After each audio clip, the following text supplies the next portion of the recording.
What's up, everyone? Andre along with Nick here to talk more about Epic Universe, including Super Nintendo World, the Donkey Kong Country Minecart attraction, or Minecart Madness attraction. I know the name. The Battle of the Ministry, the new, anything there basically. Isle of Berk, Monsters Unchained. We're happy to talk about whatever you guys want us to talk about, including, anything that went unanswered in our epic, so to speak, discussion. That was over almost an hour and a half long. It was long. Yeah, and Nick's here just to ask even more questions. I know, Nick, you're a huge theme park fan as well, right? So you got more you want to know about this, right?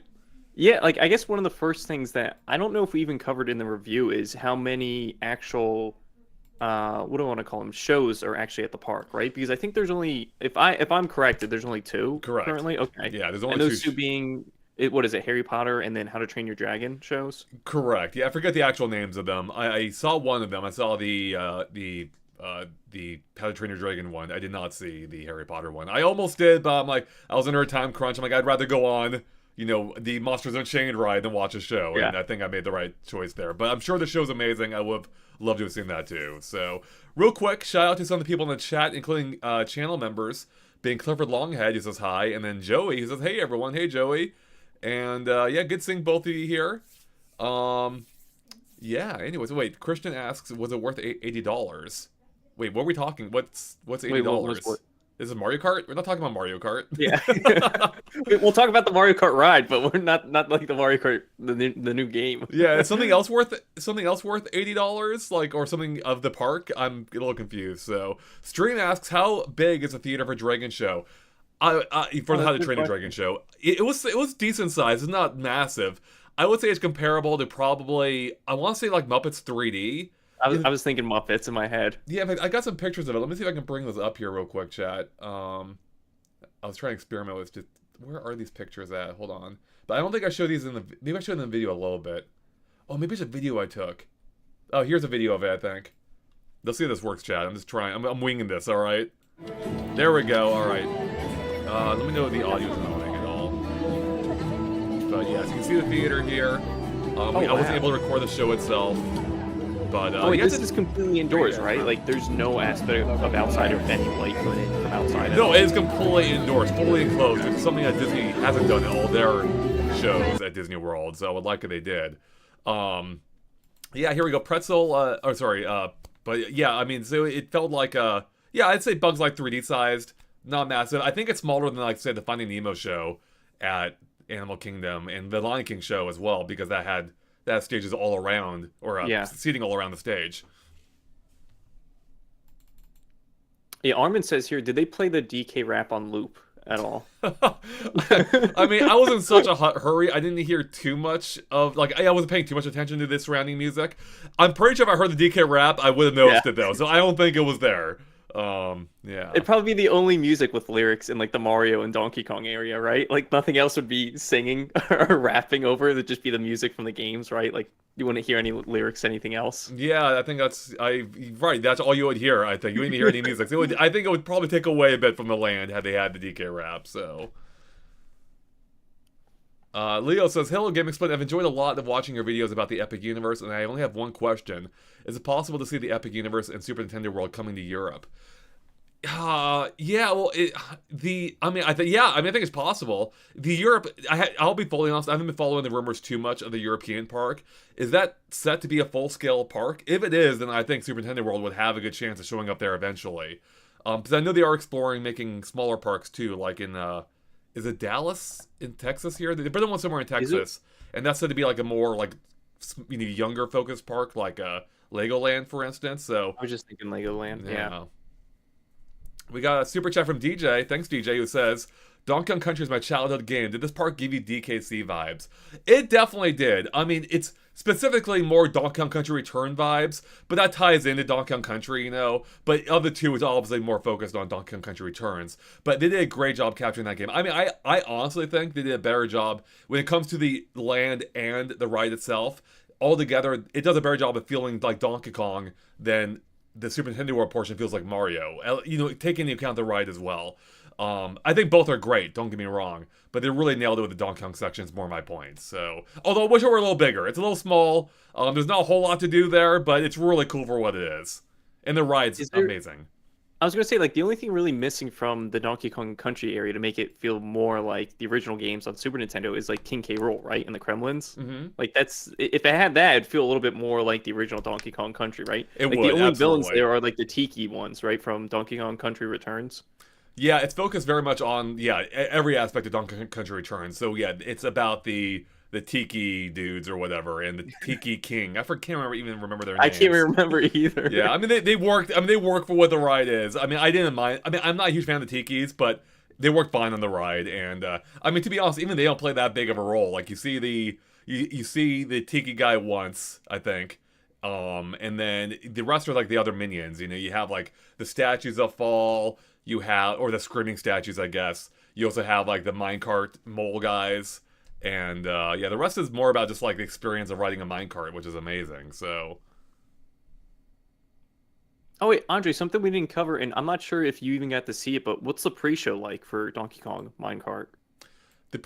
yeah, I didn't get to see it. It brought us in through the exit, so unfortunately we weren't able to see the actual show itself, which I was hoping, but I did see a video of it someone else captured. I think maybe just a guest that day, Yeah. because it's still open to Universal employees even during the media event.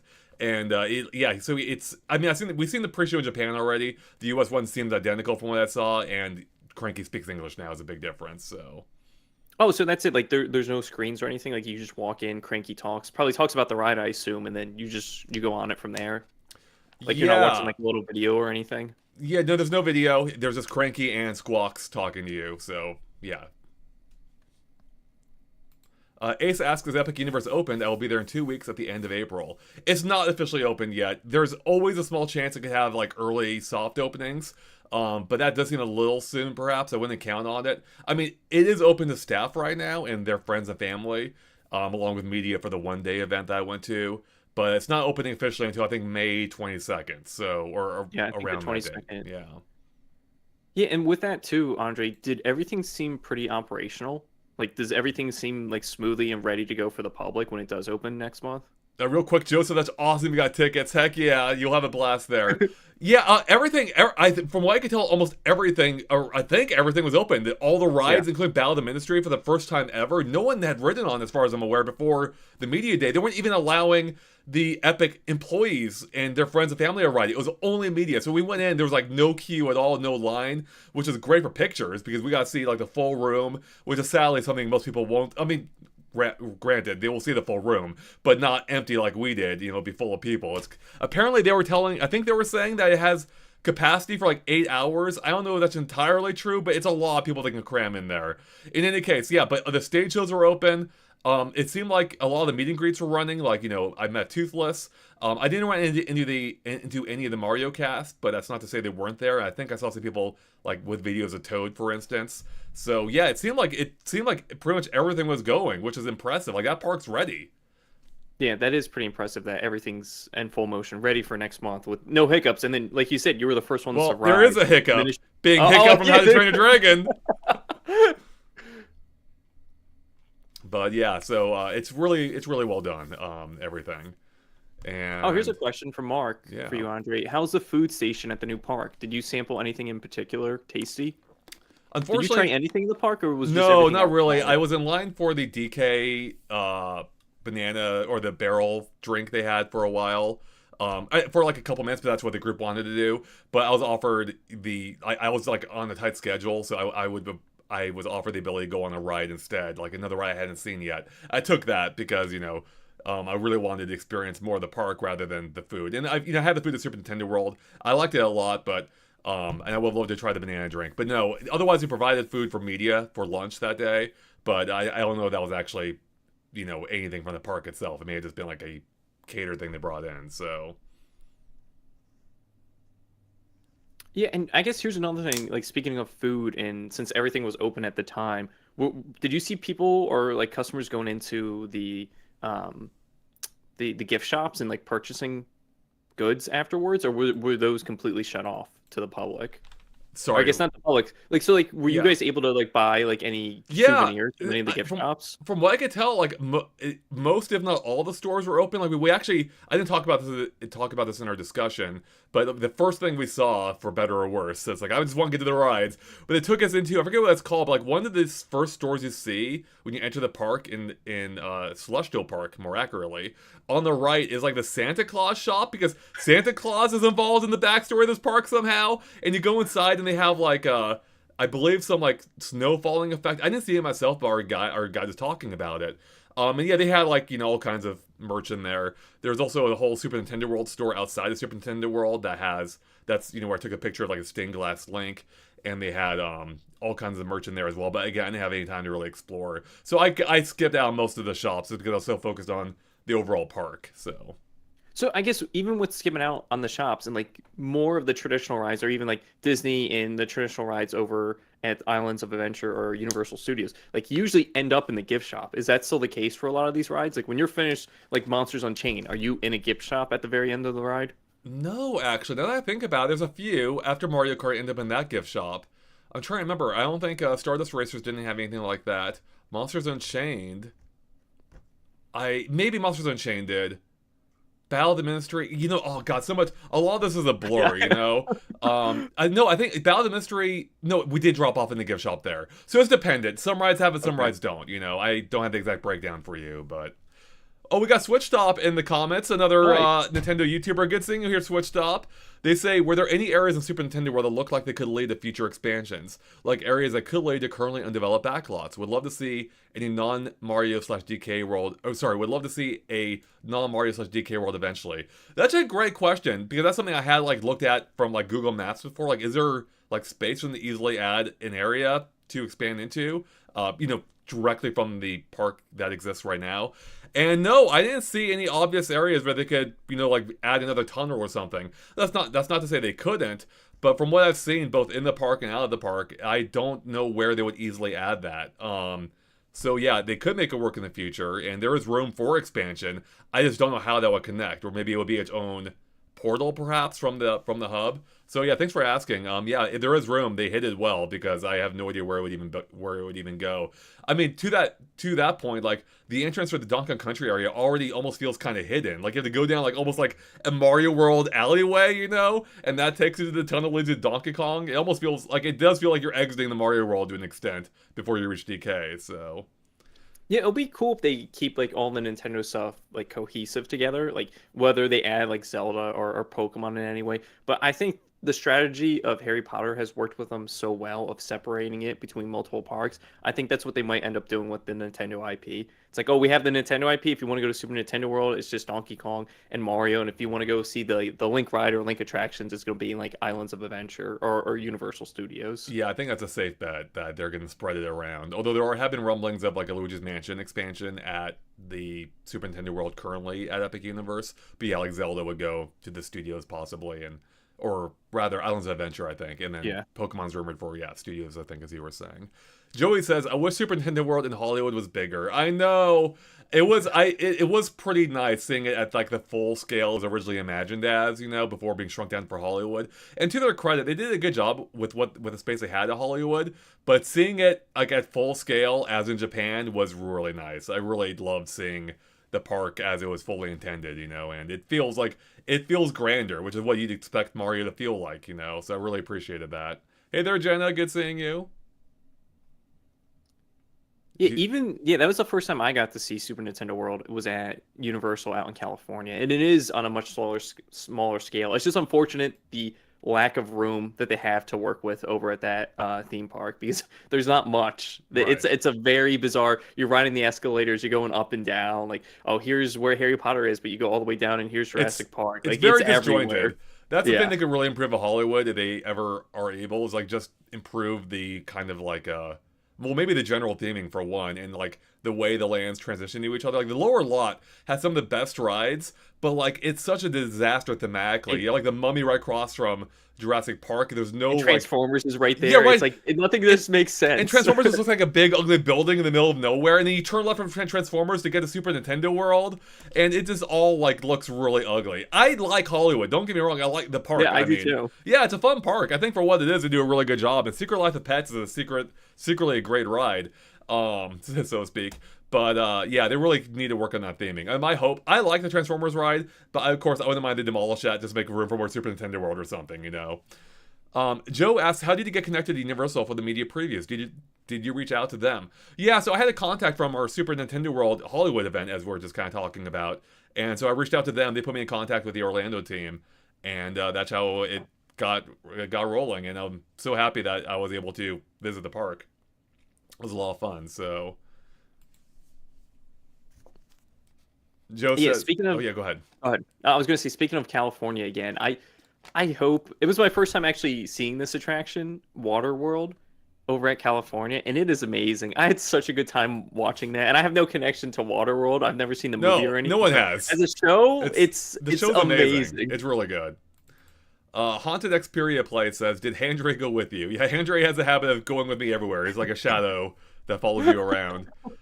Queens says the DK ride actually looks way better than I thought. Me too. I don't think the videos do it justice.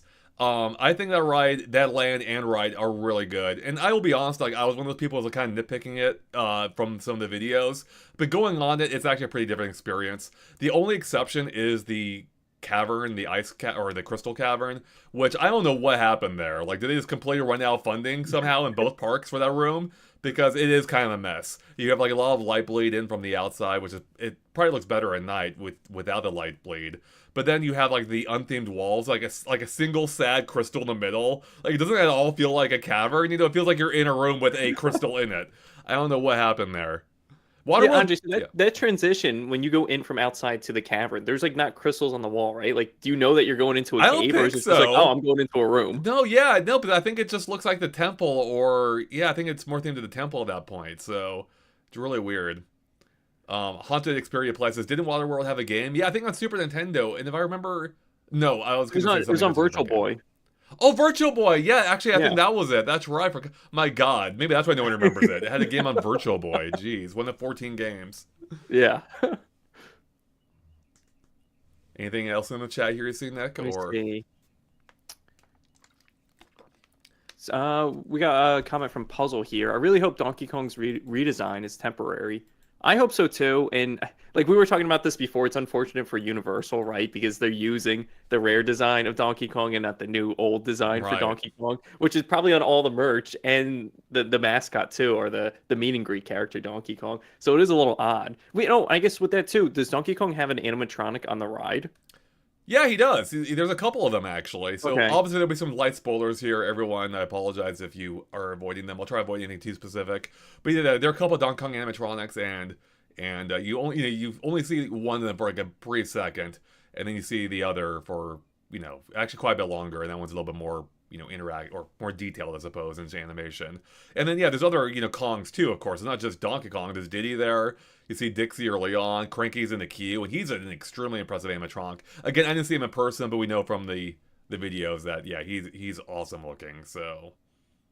He's got to be the most detailed out of them all. Is that correct? Or do you think there's other ones, at least out of the Donkey Kong crew? Yeah, he's by far the most detailed, yeah. Because, I mean, you're staring at him the longest, and he's, he fully talks, and he rocks back and forth. Like, they really nailed how he looks, so.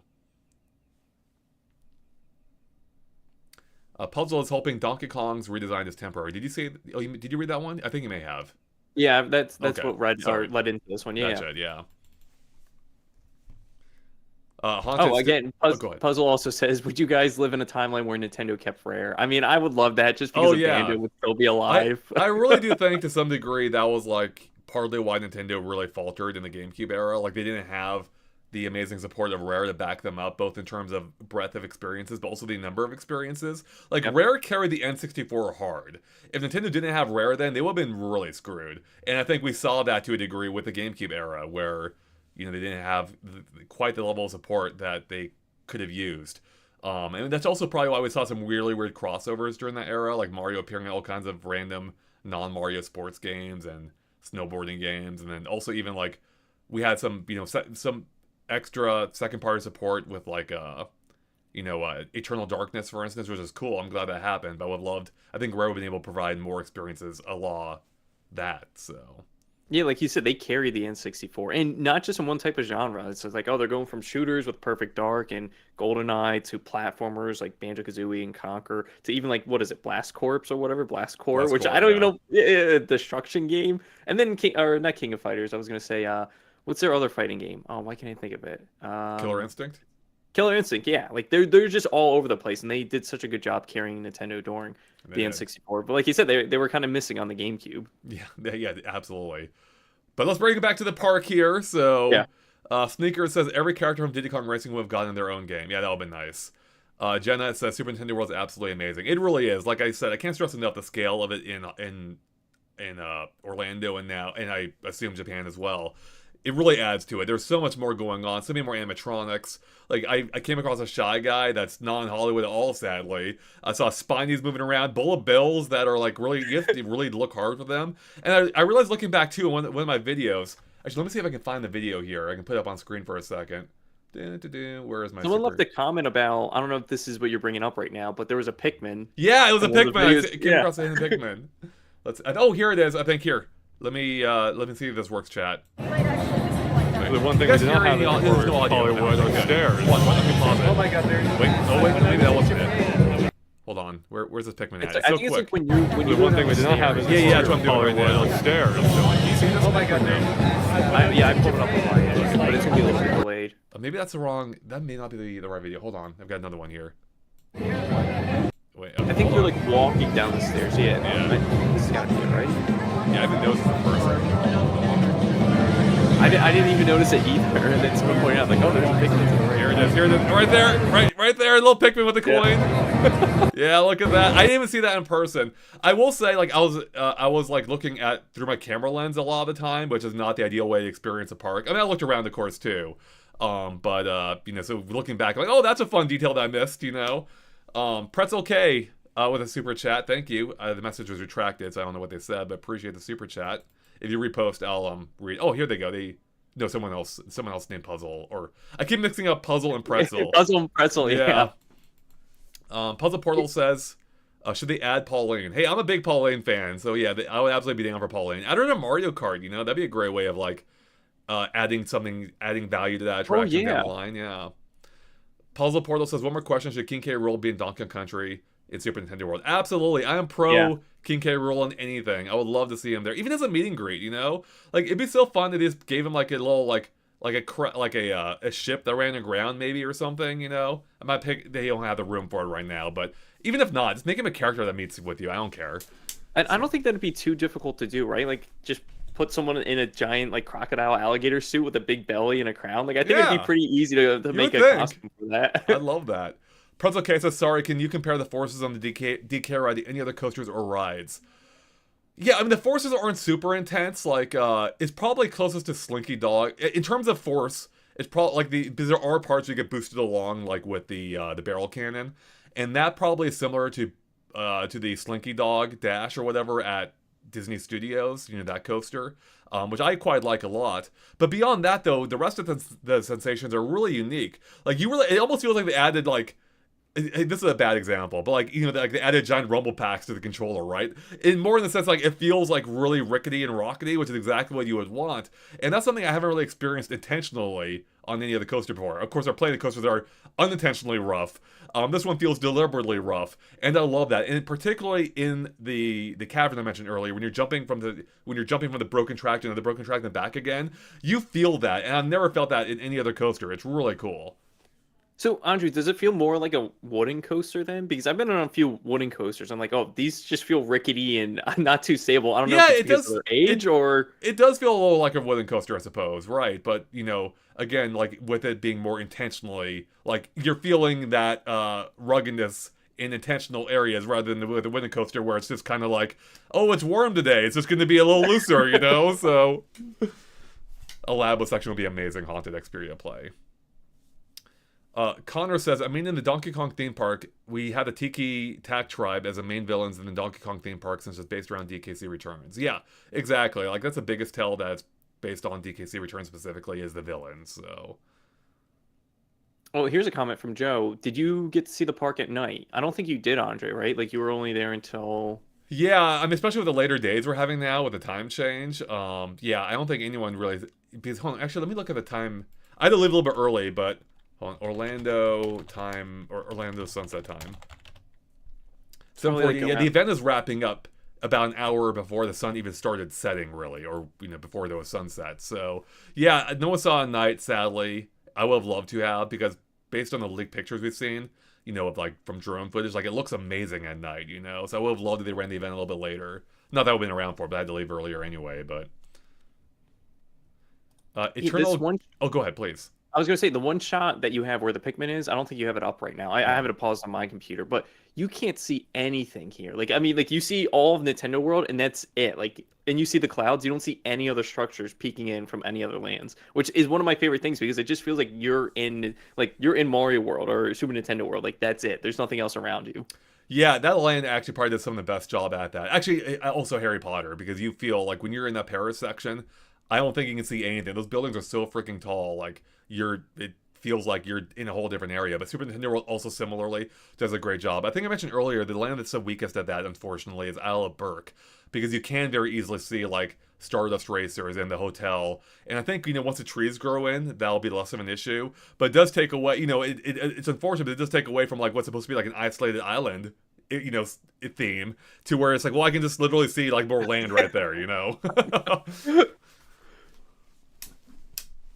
Mario, we don't know. I don't think we know who voices Cranky Kong in the queue. I wasn't able to identify it as anyone like super recognizable, so it's definitely not like the Mario movie voice or anything. But yeah, if that's not to say it's not someone that's well known for voice acting. I just don't know who it is. Joe says, do you have a current ranking of parks like Epic Universe, Islands of Adventure, Disneyland, California Adventure, Disney World's parks, etc., or are they too hard to compare? Oh my god, it is hard to compare. Difficult. Yeah, because I mean, there might be some themings of parks that you really like, but then there's other parks that might have like your favorite attractions, and the themings might not be as good as like said park. So like there's so many things to go around and compare. Yeah, it is hard to compare. I would say, I mean, I said before, like for an opening day park, this probably is the strongest attraction ever, at least domestically. I can't speak too much to like the overseas parks for what they had opening day, but yeah, this is like a really strong opening. Like I can't think of a park that's had like more rides or more attractions in general than this, especially like more like must-do attractions. Like this is truly impressive. In terms of rankings, God, it's so hard to say. I would say it's probably, if I just had to take a random guess, it's probably my top 4 right now of like at least domestic parks. But I love Animal Kingdom. I like Epcot's great. Those kind of faltering a little bit to some degree.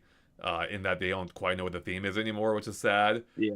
And I always, Disneyland Magic Kingdom, of course. But Epic Universe, like, it makes a really, like, I'd put it probably above Disney Studios, even though Disney Studios is one of my favorite rides ever in Tower of Terror.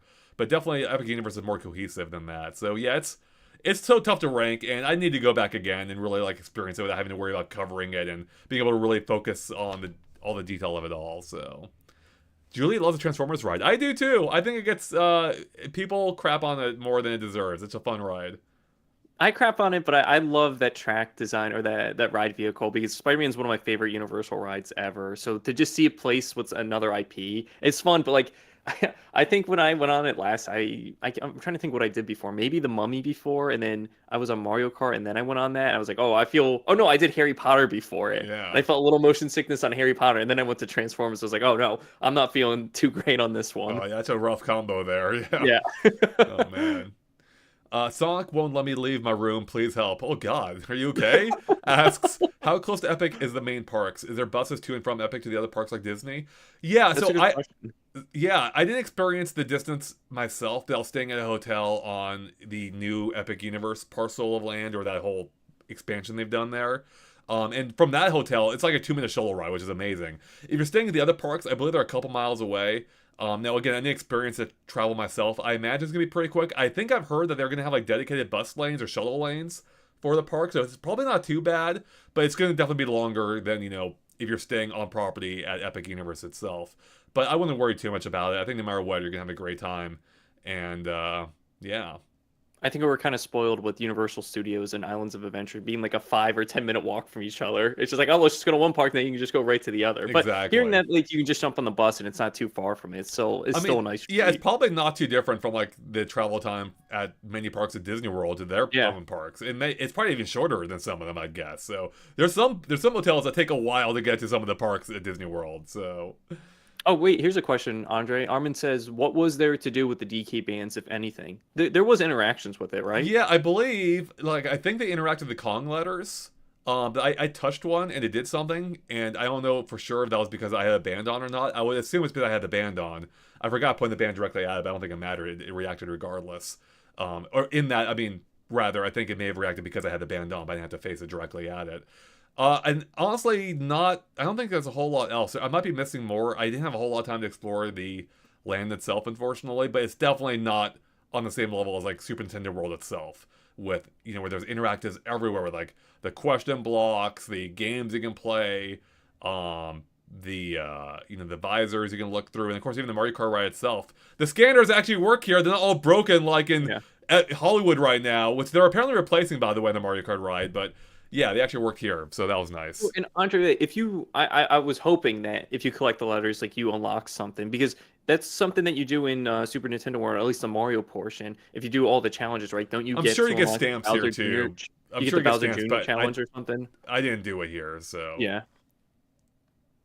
I mean, I can check my app right now. Let me see if I got anything for that K. Actually, I forgot to check the app. Let's see. While I look at, can you look at more questions in the chat there? Yeah. Jenna says at GameXplain, I love Harry Potter so much. I'm a #1 fan. We're not the biggest fans. My little brother was the biggest fan into Harry Potter, and I would always get into fights with him, saying what would win in a battle, a wizard or a Jedi. So we would argue all the time. But the Harry Potter rides at Universal are pretty amazing. Even though I've only been on the Forbidden Journey, which is the first Harry Potter ride, I haven't been on the 2 other ones. Mm-hmm. And I'm so excited to try this one, the Ministry of Magic, because from what you've said and the videos I've seen online, it looks outstanding, like a top-notch ride. It's pretty mind-blowing, like what they pulled off there to some degree. It's like epic show scenes, like huge. The animatronics are amazing, if not next level. Yeah, like, it's all really good. I'm trying to find the Super Nintendo World section of this freaking app. This app is not the most easiest thing to use. Oh, here's a question from Sonic Won't Let Me Leave My Room, Please Help. Funny name. I thought that was the comment when you read it first. How well do they hide the show buildings in Epic Universe? I recall in footage of Super Nintendo World in Hollywood, you could see some of the other buildings pretty easily, and hoping that Epic Universe obstruct those more easily.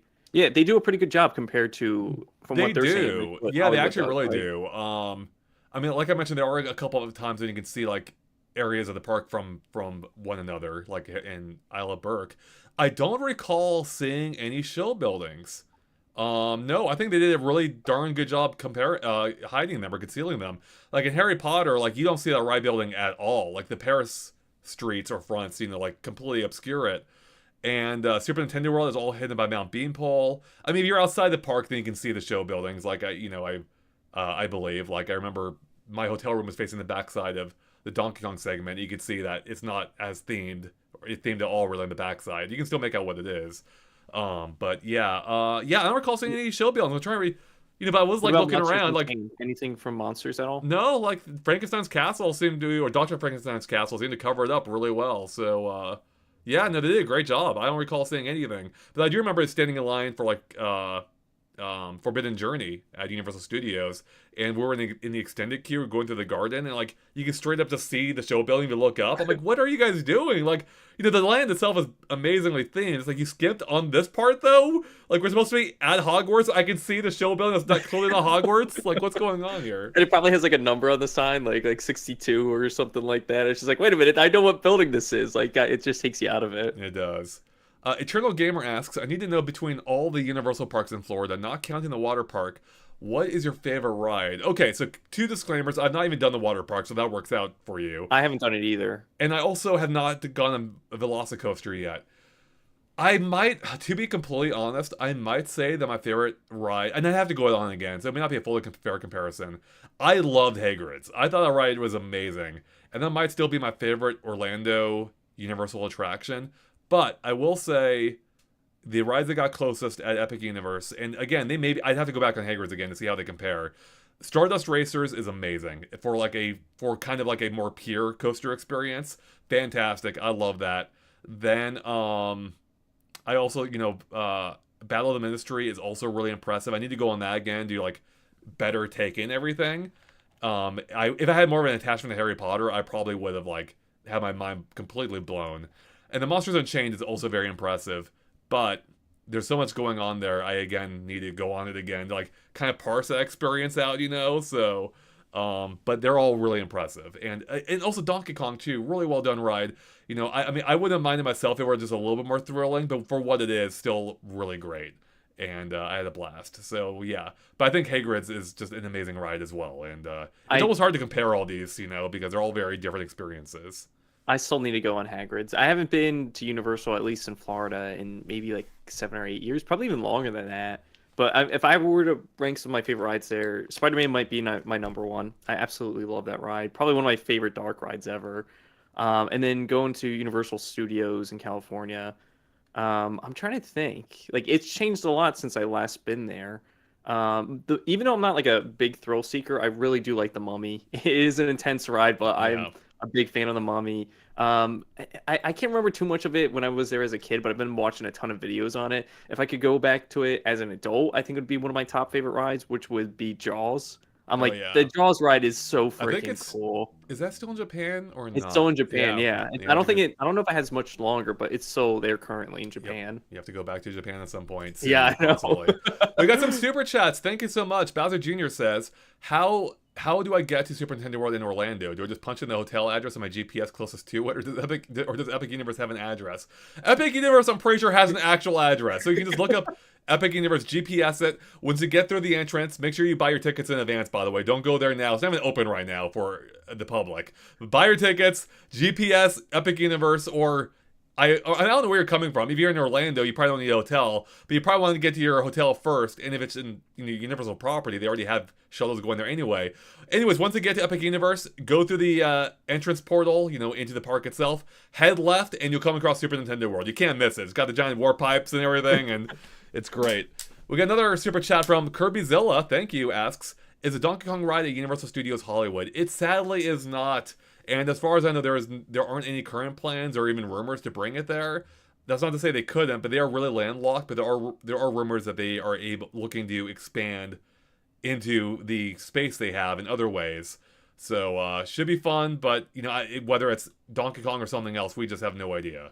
Andre, you mentioned like Hollywood being landlocked. Do they still have the backlot tour? Like, is that still occupied? Yeah, that's still there. Yep. Yeah.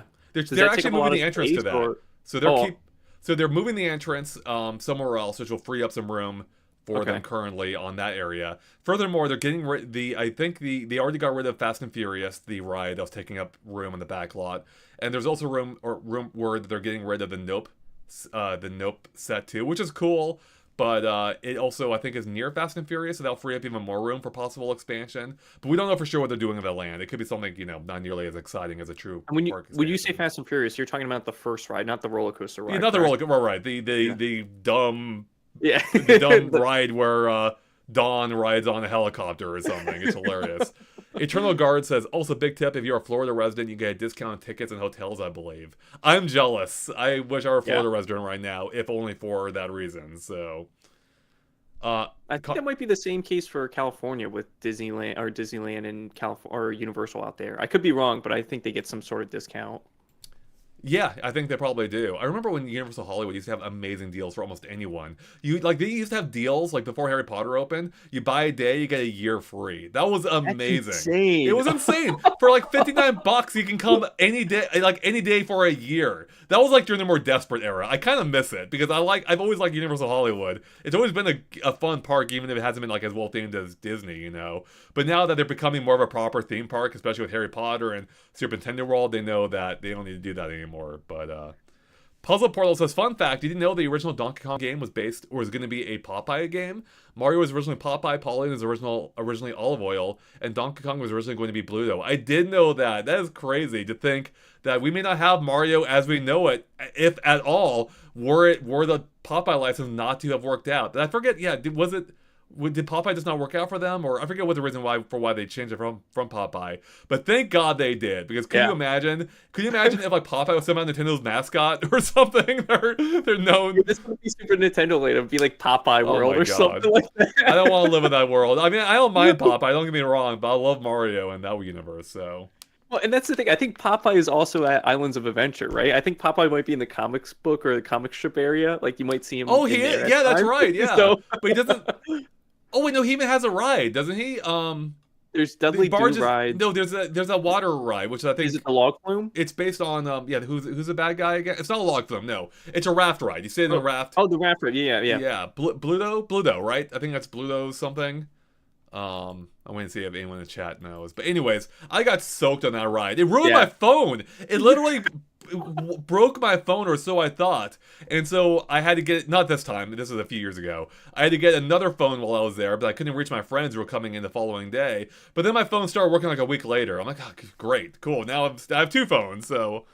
Yeah, those water attractions at Islands of Adventure, if you're going to do them, it needs to be like a hot day, or it's got to be like some of your last attractions, because you're going to be soaked for a very long time. It's crazy how soaked you get. It is ridiculous. For however soaked you get on Disney's rides, you get like 10 times as soaked on Universal's. Yeah. It is absurd. Like, I think they should dial that back, especially in colder weather. It is crazy how wet you get there, so... Superman, I did not, unfortunately, when the only Nintendo ride I didn't go on was the Yoshi rides. I don't know if Toadette talks in full sentences here or not. Yeah, I'm sorry to say. Do you guys have any other... Oh, sorry, go ahead, Nick. I was going to say, Sneakers says, only food served is spinach. Because I think that's what Popeye eats, right? Like, that's the only That'd thing be hilarious. That's like how you power up in their Super Nintendo world, Super Popeye world, as someone else in the chat said, so... Mike says, would it be worth it to bring young kids? I think so, actually. If anything, it's funny. For as thrilling as some of the rides are, I think this actually might be Universal's most accessible park in terms of, like, age groups. For one, between Super Nintendo World and Islands of Adventure, it's basically half the park dedicated to really family-friendly focused experiences, you know? The roller coasters, I believe, are fairly minimally height. And then also, on most of these rides... one problem Universal has had that's always annoyed me is a lot of their rides you can't bring on, I think, correct me if I'm wrong, Chad, you can't bring on like backpacks with you, but for a lot of them, you can just set them on the floor with you, like on the Harry Potter Battle of the Ministry ride, or, I think... for Monsters Unchained, where do you put it? I guess it's like Forbidden Journey. They have lockers at that, but you're just flying all over the place, including almost upside down at points. You're not quite, but on your back. So you have to do... The two main rides I remember where you really have to use lockers, like you have to, is, that one, and also... the Stardust Racers. That's it. Yeah, Stardust Racers. I was thinking Cosmic Rewind, but that's over in Epic or Epcot. The weird thing is you actually have to, like, not weird, but they wand you, like they do with some other rides at the other parks. But you have to go through metal detectors, they'll wand you if anything goes off. And it's weird because even though we had already gone through, I got to ride both versions of that ride. And even though I'd gone through the metal detectors once, they forced us all to go through again for the second ride, even though we hadn't even left the ride queue at all. You know, as media, we're able to skip the lines. In any case, I went through the metal detector again, and for whatever reason, I got beeped the second time, so they had to do a whole scan on me, even though nothing changed for myself. Maybe the ride, like, energized me in some way or something that set off the metal detectors? I don't know. Joey says, what kind of ride is Monsters Unchained? Trackless, screen, I know nothing about it besides having some really cool animatronics. If you've been on Forbidden Journey, it's the exact same ride vehicle. It's the exact same arm. Maybe enhanced in some ways, I don't know, but it basically is the exact same thing. They even show it off in the ride queue with like a little model of it. But the ride experience itself is pretty different because it's not screen dependent at all. That's not to say there aren't screens on it, but it doesn't do the annoying Harry Potter. I'd say annoying. I mean, I know. I agree with you. Yeah, the Harry Potter thing where like multiple times throughout the ride you go into like what's basically it's a dome screen, and it kind of takes you out of like the cohesiveness of the ride experience, and also adds to the motion sickness potentially. Monsters Unchained never does that at all. So even though there are screens, you're never like facing into a dome or anything. And I appreciate that. It's much more a physical based experience. Yeah, to that point, when you're on Forbidden Journey and you're facing the screens at those points, it feels not the intensity wise, but the ride itself feels more like Soarin', I guess, because when you're on Soarin', you're just in front of a giant Yeah, screen. it's like a bad Soren at those points. Yeah, because you know you're not looking like you can kind of feel that you're staring into a dome, right? And it takes you out of it. Whereas Soren, you almost kind of forget that you're staring at a big Yeah. screen because it fully fills your vision and doesn't have any weird distortion except for the Paris scene in Disney World, which they replaced recently. So, Joey, we have another comment here. Mike M says, "Does it make you go on your back?" I didn't like that in Harry Potter. Yeah, same thing here. There are a couple of moments you're definitely on your back, just like Harry Potter. So you may not like it here, but again, I do feel it works better because the ride itself is more cohesive because you're not being thrown from like virtual scene in the screen domes to physical to virtual screen. And the scenes here too feel a little bit more expansive as well. A lot of the time in Harry Potter Forbidden Journey, I don't want to crap on the ride too much because it's at the time especially it was a brand new type of ride and it was cool. But I felt like a lot of time in Harry Potter, like a lot of things were just really close. You never really felt like these more expansive set pieces. Whereas Monsters just feel a little bit more expanded. It doesn't feel like you're running up against walls constantly. So Oh, and this goes back to, I guess, Mike's original question. Like, is it worth bringing your kids to? Like, talk to me about Monsters Unchained. Like, how is this going to be for kids? Like, are they going to be freaked it's gonna be out coming onto terrifying. it? I think for kids, Okay, Monsters yeah. Unchained is gonna be terrifying. Honestly, I think between the two, Harry Potter is going to be much more family friendly. That one's still an intense ride. Don't get me wrong, and little kids will still find it terrifying. But the ride system itself is definitely more chill than either Forbidden Journey or Monsters Unchained. And especially when you add to the fact that Monsters Unchained has more jump scare like elements than even Forbidden Journey. You're gonna have some traumatized kids I think coming off of that. But so yeah, that's a fun ride if you're older and not as scared or as easily scared as younger people. Jacob is in the chat, by the way. Jacob, who was at the park as well. We tried trying to meet together, just didn't work out with our tour groups. Jacob says, "I wish I could see you on Saturday." Me too, Jacob. I wish it had worked out. So.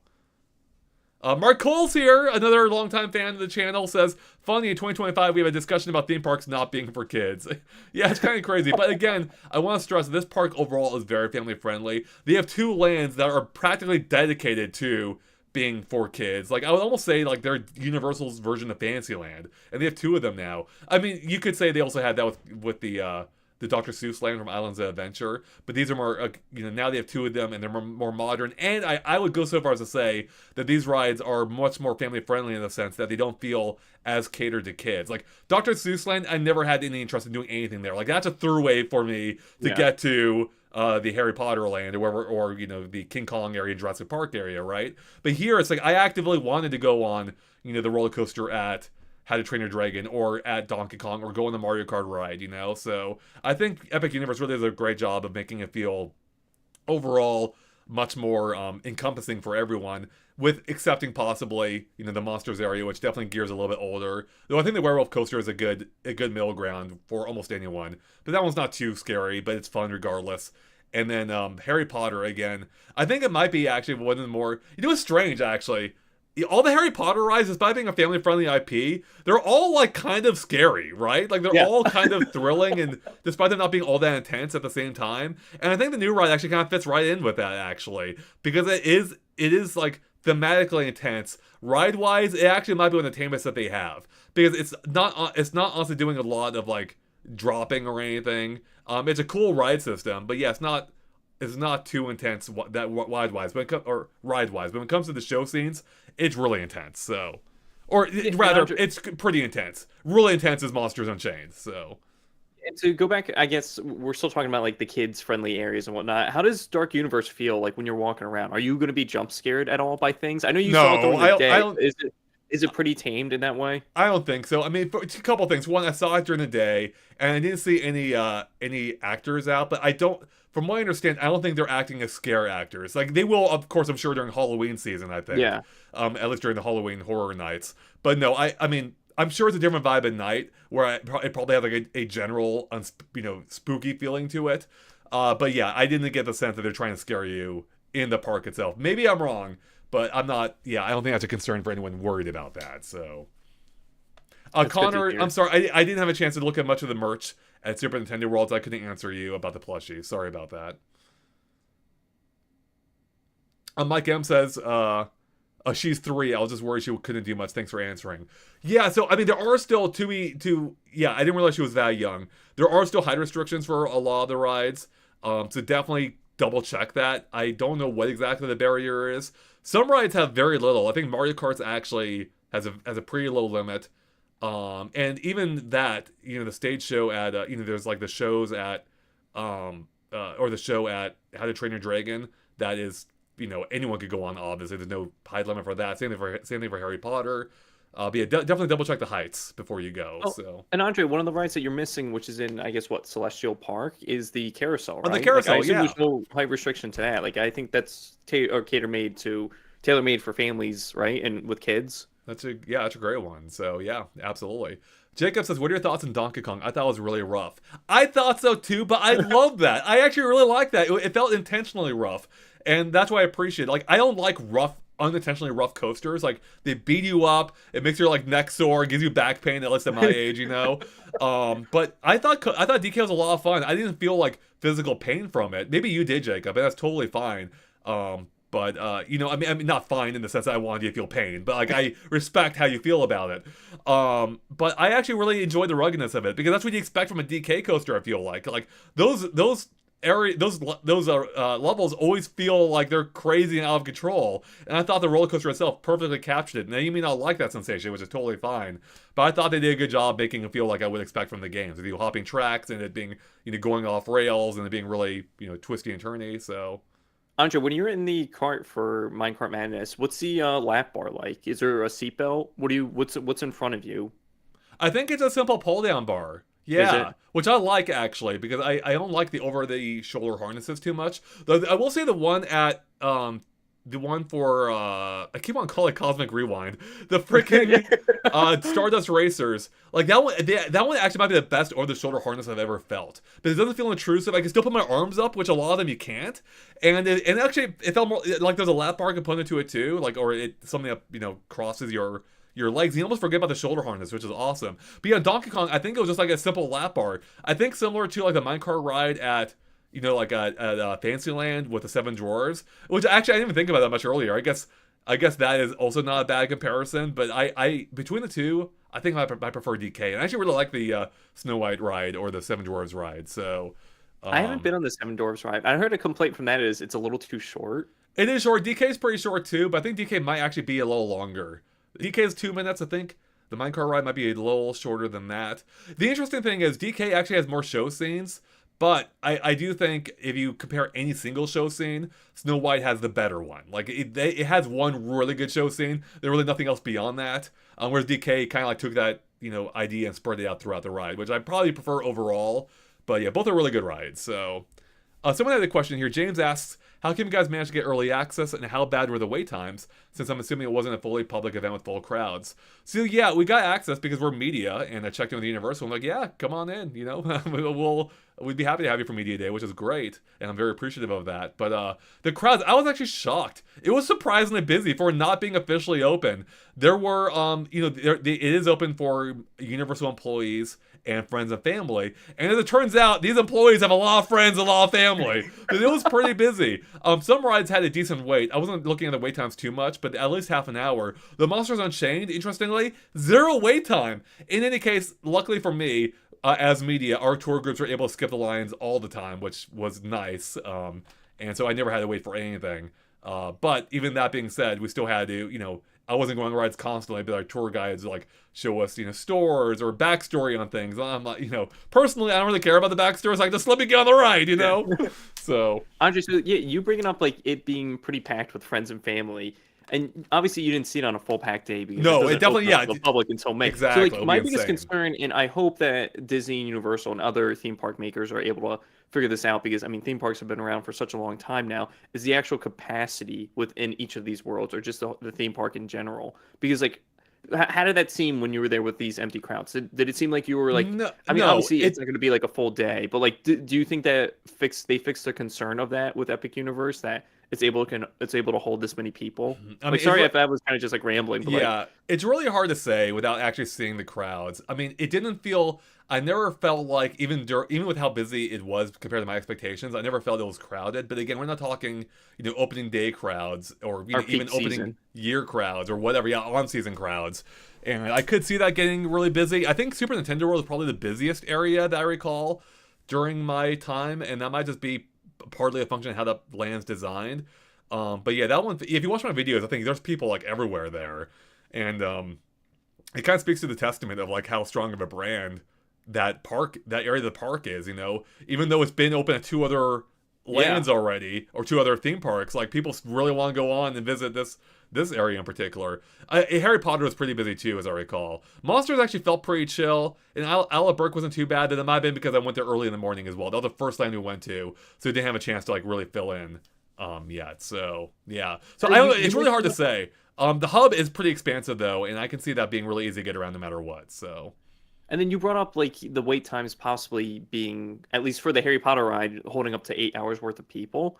Like, did this seem true for any of the other attractions? No. Like, no, they seem pretty Harry short. Potter, I think, was by far the longest queue that they have, I think.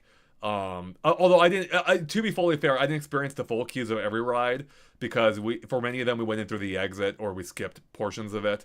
Actually, the Frankenstein one or Monsters Unchained one looked pretty long too. But it was weird. Like they took me to this weird roundabout way of going through the queue where like I was going behind the scenes. They're taking me into like the individual showrooms at points and then taking me back out. It was strange how that worked. So I don't have a full great grasp of how long that ride's queue is. But Harry Potter's is probably the most like.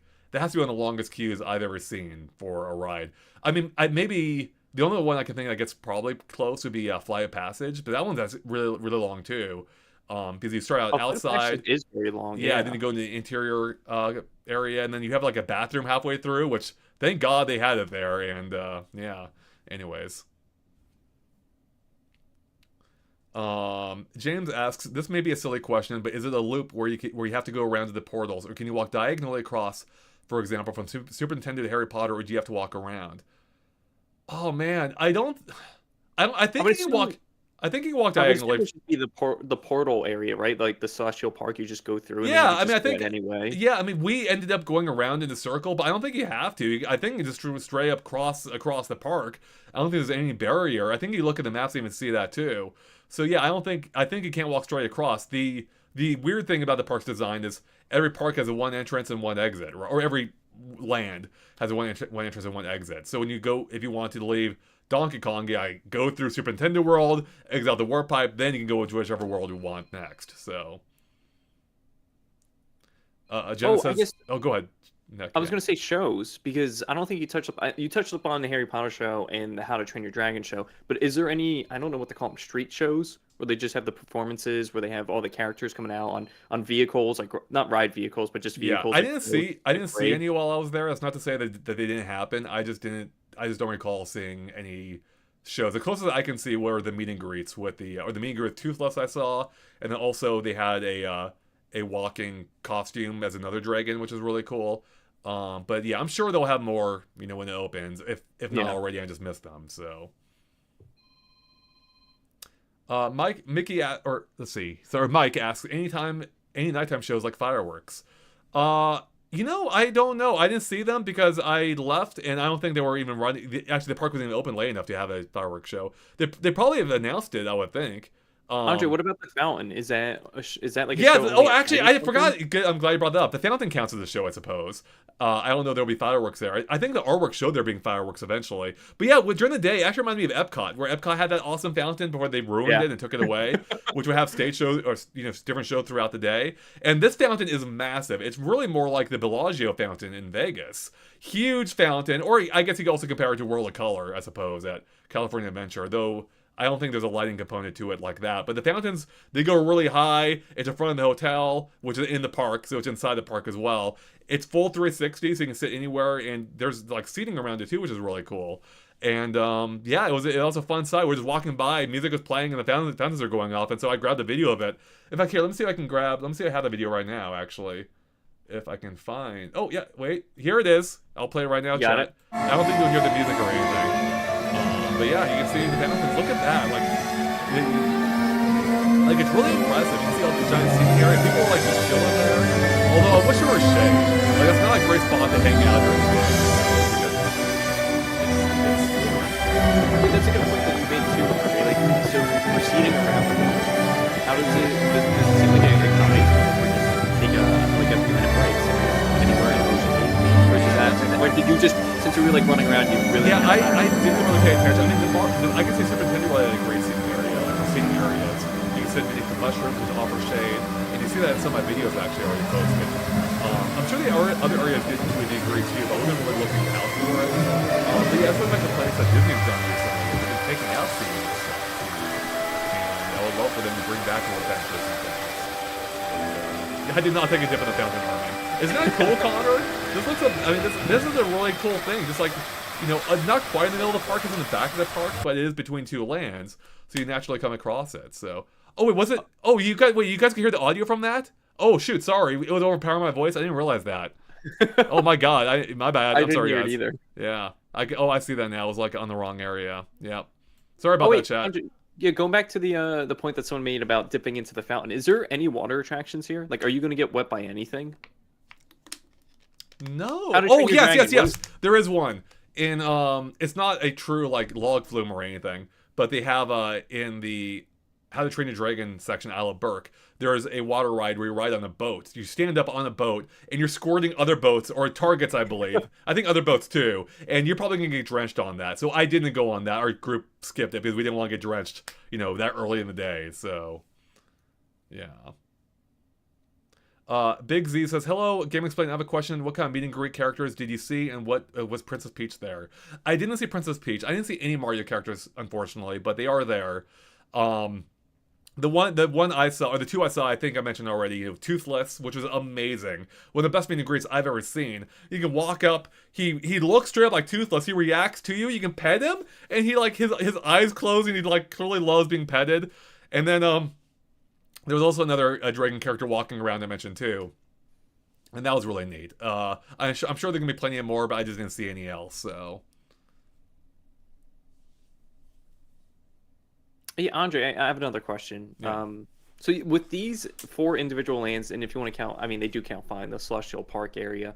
Do you think this kind of future-proofs that these lands won't be changing for 50 to 100 years? Like, we're not going to see replacements like they did with, like, Back to the Future. 50 to 100 years? No, but no. So, like you get what I'm saying, right? Like, we're going to be dead, Nick. I know we are, but not as quick as, what's it, Back to the Future changing into, like, Simpsons Ride, or, like, I guess, what was it, Harry Potter taking over Jaws. Like, those didn't stick around for way too long. Like, maybe 30 years, not even that. Like, I feel like King Kong wasn't at the park for too long.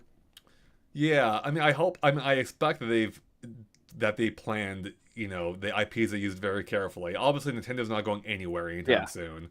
How to Train Your Dragon is going to have a resurgence with the live-action remake, and it's never left the public consciousness, I think. Monsters, classic monsters, for Universal, like, they've stood the test of time for, 100 years now? Yeah. And then, Harry Potter has also, like, proven the test of time as well, despite J.K. Rowling trying her best to, crash her own IP. So I do see these standing the test of time. I mean, because we know they already have land for at least 2 more giant full world expansions there, and they would obviously expand into those before they replace anything.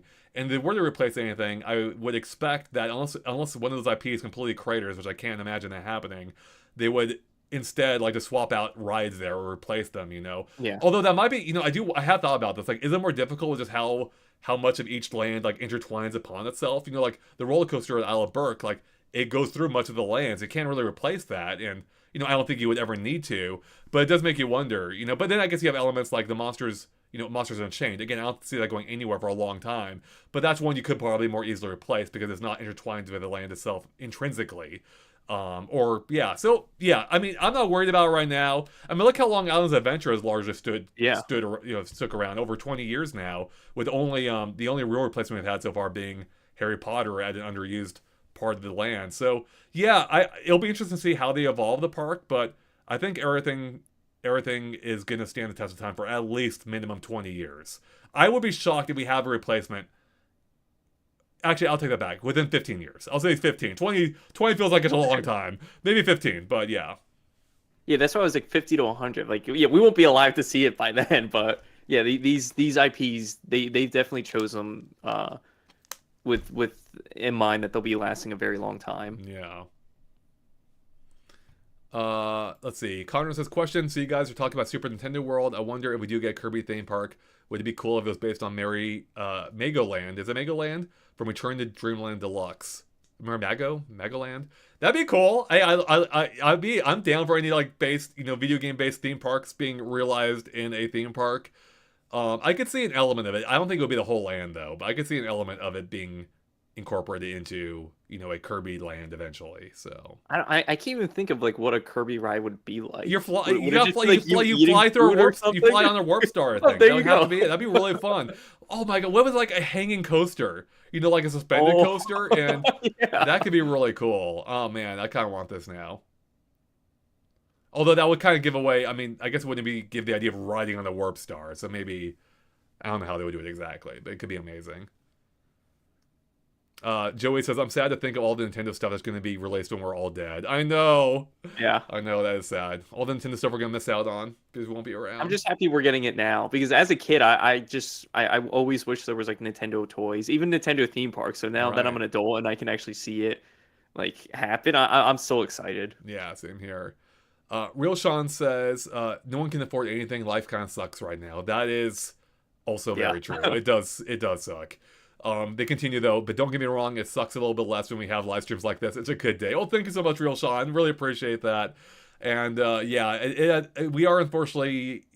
I mean, it's unfortunate that this is opening up at the same time Switch 2 is coming out, and people are gonna have to ask some really hard questions, like, do I want to go to the new theme park? Do I want the new Nintendo console at these inflated prices? Or, not necessarily inflated, but, high prices is more the point. On top of just, like, the necessities for living, Do I want to eat tomorrow? Yeah, probably. So maybe I'll have to hold off on Switch 2 and go into Epic Universe. And yeah, it is unfortunate. So I'm hoping things change in the future, but, we have to prepare for the worst. Here's a question for you. Kyler's Toys, Games, and More. What songs are in the Bowser's Challenge line queue? I don't think you were in the line that long, right? Like, sadly, I went into the exit for that ride, so I did not see the queue at Hollywood. I would expect the music is identical to Hollywood. I assume which is the same in Japan. I know the queue itself is a little bit different in the parks, and I think the queue here is identical to Japan, from my understanding, but I did not confirm that. So I can confirm that the ride itself, from my memory of riding it, probably 6-7 times at Hollywood, I think it's identical at Orlando. Although I will say there was one point, there are two things I noticed in Orlando, which very well could be at Hollywood and Japan as well. But one, and they both involve the Rainbow Road section. Entering the Rainbow Road section, I noticed that, I noticed there was like a weird gap in the wall on the right. I was on the right track, so maybe that's why I noticed it this time. I think usually I was on the left track, but on the right track, I noticed there was like a gap in the wall you could see like almost to the exit. I'm like, that's weird. Why's that a gap there? And I don't think it was there on the other rides, but maybe it is. But beyond that, once you got to the Rainbow Road section, I saw the train from Mario Kart 8, the Mario Kart 8's Rainbow Road coming through. I'm like, oh, that's awesome. And it's probably there in the others. I just don't remember it because that ride's like overwhelming. There's so much crap happening. But yeah, so.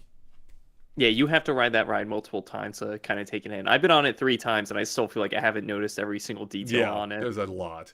Kika asked a bathroom theme. You know what? I only used a bathroom once that day, and it was in the restaurant. It was in the lunch break we had in the restaurants. I didn't look at any of the bathrooms. I'm sure they're all themed, though. They probably are, because we already know the Nintendo one's themed from Hollywood, so I wouldn't be surprised if the rest are. But sorry, I didn't have time to fully explore them. In hindsight, I wish I had. Yeah, when I was over at Hollywood, or California, Universal in Hollywood, I did use the bathroom at Super Nintendo World there, and it is like underwater themed because they were playing like the underwater music. I was like, oh, this is awesome. That might help with the mere act of going to the bathroom, or like hearing a waterfall, It's like peeing in the pool. Unfortunately, I didn't go in the Mario bathroom either here, Real Sean. I've done the one in Hollywood. It's probably very similar, but I can't confirm that, so. Let's see. Brian asks, question GameXplain, will food and drinks menu for Bubbly Barrel in Donkey Kong Country and Epic Universe be exactly the same as Donkey Kong Country and Universal Studios Japan? The drinks themselves were, like the barrel-based drinks from what I saw. I don't know about the others. I didn't look at the food menus much. I mean, the downside to the media event is we're kind of being rushed through a lot of things. We didn't have time to linger always. And I would have loved it is, gave us free reign. Like, hey, feel free to go explore whatever you want, but instead we had to stick together as a group, go to the things that were on the itinerary, which we weren't even privy to most of the time. Like, we didn't even know what was coming up next. I'm still, obviously I'm very happy I went. It was a well-run experience. I just would have loved to have that free reign of really being able to do whatever I wanted to, the freedom, so... Yeah, Andre, and you say free reign, like, I'm just thinking, is Dark Universe the area with the least amount of, excuse me, like, interaction with the outside of the attractions? Because, like, with Harry Potter, you have the wand interaction. Nintendo World, you have the wristbands. Isle of Berk, like, I assume there's just so much to touch around and just look at while you're there. So, like, the Dark Universe, and not to, like, beat on it, but I don't see you like touching things or looking at things, like, right? Like, I need to think about it. That's actually a good point, because even though there's not at Isle of Berk, there's not, I think, a lot that you can necessarily like go hands-on with, but there's a lot happening. You've like the ice-breathing dragon, you've got other dragons, like lots of animatronics around you, like Super Nintendo World moving, so it really feels really interactive. I love the theming of Dark Universe, but from what I saw, there's not a whole lot going on. There was a cool like coffin picture opportunity, I think, where like I think the coffin door didn't even close on you, I believe. That's relatively early on. But yeah, Dark Universe actually felt smaller than I was hoping for. Like I was really excited for the land. And I still think it looks great. Like having like the well in particular that's with mist coming out even during the day was amazing. And I think that's a land that's gonna really be most beneficial at night, I think that's where it'll probably really come alive. But yeah, during the day it did feel a little just a little lacking, I suppose. Non-theming, just in compared to the others, and things to do and things to look at and things to interact with, so. And that area only has the 2 attractions, correct? The roller coaster and the dark ride? Correct. Yeah, I don't think there's anything else major beyond that. I think there's word that there is an expansion pad for another attraction in the future. But yeah, that's not here yet currently, so. No, Chris, there was not a peach kissing booth. Goodness. The real Sean asks, I haven't been to Universal since 2012. I went with my high school special ed group. It was fun. About time I went back. It's obviously very different. Yeah, you definitely should, real Sean, if you can. A lot has changed. It's a lot of fun, especially now with Epic Universe opening. Justin asked, Sean, oh, sorry, go ahead. I was gonna say that might have been the last time I was there over in Florida. Yeah, it's been. I've seen so much changed online, and I've gotten like to view it online, but I haven't been on a lot of these rides. Right. Yeah, it's been a long time. I think last time I was there, I think they were closing Jaws. Oh man. Or they were like that was started to like ago. Yeah, because I haven't been there since they even opened the second Harry Potter part at Universal there. So it's been a while. Yeah, that was what, almost 10 years ago now at this point, probably? Yeah. I think, like I said, 2012, so over 10 years. Right. Jay Castellate says, so I'm guessing the Harry Potter Ministry and Monsters Unchained will be like the 2 big e-tickets, right? Well, yeah, I mean, there's a lot of e-tickets. But I mean, those are 2. I think those were the 2 most hyped ones, just because Super Nintendo World is kind of a known quantity with it opening in Hollywood and Japan already, and Isle of Berk, is more family focused. Though I think its coaster is really good too, still. Wait, e-ticket. We would count the roller coaster too in Celestial Park. Yeah, right? and that too, right? So okay, let's go over the e-tickets real quick, right? Okay. So yeah, Monsters Unchained, obviously. Battle of the Ministry, obviously. Stardust Racers, of course. I would also add the Isle of Berk roller coaster. I forget the name. I called the wrong name, by the way, in our discussion video, so I apologize for that. That's at least 4. Then we have, I think for most people, Mario Kart would count as 1. Definitely. And also, I would also add Donkey Kong. Technically, you could consider it maybe a D attraction. I would bump it up to E just for the sake of it being Donkey Kong brought to life. So that, we're talking 6 E's. I think you said, yeah. Yeah, 6 E's. I think a clear D, maybe even C. I'll go D. Would be the werewolf roller coaster. That's definitely not E. Kind of minimally themed. No animatronics, And then, let's see, what other rides am I missing? You're missing Yoshi. Oh, yeah, Yoshi. Okay, I have not been on Yoshi. Yeah. Maybe I'm somewhat off base, but based on the thing I've seen on it, that's not a an E-ticket attraction. D at best, from what I've seen. Yeah, Possibly C. You know, it's got animatronics on it. They don't really move too much. It's an omni mover, so right? like Like it's a cute ride, I'm yeah, it's a sure, cute but ride. yeah, definitely not anywhere near an E. So So you were counting, so 6 e-tickets, right? And I. then Yeah, unless I can't think of, but then you also have the stage shows, which aren't traditionally e-tickets, but like those were both very impressive. So you could add them in that, or rather, I saw one of them. The second, from what I understand, the Harry Potter one is also very impressive, and I wish I'd seen that. But yeah, in terms of rides, I think I would say those are the 6 e-tickets. I don't think I'm missing anything, right? So I don't think so. I mean, the carousel's another ride. I don't think that's E at all, right? Like yeah. they would go much lower. And then what other rides? There's only 2 technical rides at Isle of Berk, right? The water ride and then the roller coaster, like you 3. mentioned. There's also 3, okay. the Oh yeah, you did talk the about that in the gliding review. one where but that one's kind of like a flat black ride, where Yeah. you could find at other parks. It's still fun though. I had really fun where you basically they elevate you in the air, they spin you around, but then you have these wings you grab onto and you can like turn to tilt yourself. You can even flip yourself over. I came so close to flipping myself. I was scared at first, but like screw it, I'm going for it. And I couldn't quite get there. I really wanted to, so Kyler's Toys asks, is a werewolf on the werewolf coaster or Monsters Unleashed kind of like the Yeti animatronic Oh. Expedition Everest? Well, I guess it's funny. The werewolf on the werewolf coaster at opening, absolutely not like the Yeti, because the Yeti was once a really impressive animatronic that like would swing at you, but ever since that opening year where it broke down, they haven't used it since. Yeah, it's actually pretty similar, but because the werewolf does not move at all on the coaster. He does move on Monsters Unchained. On the coaster, it's a static figure, and yeah, so very much like the modern Yeti, for better or worse. So, I will say though, let me think. There was a animatronic on one ride that was so huge it reminded me a bit of the Yeti. Like if the Yeti were working, I imagine the Yeti would probably been similarly impressive. But the animatronic was huge and really blew me away. So on the ride I experienced it.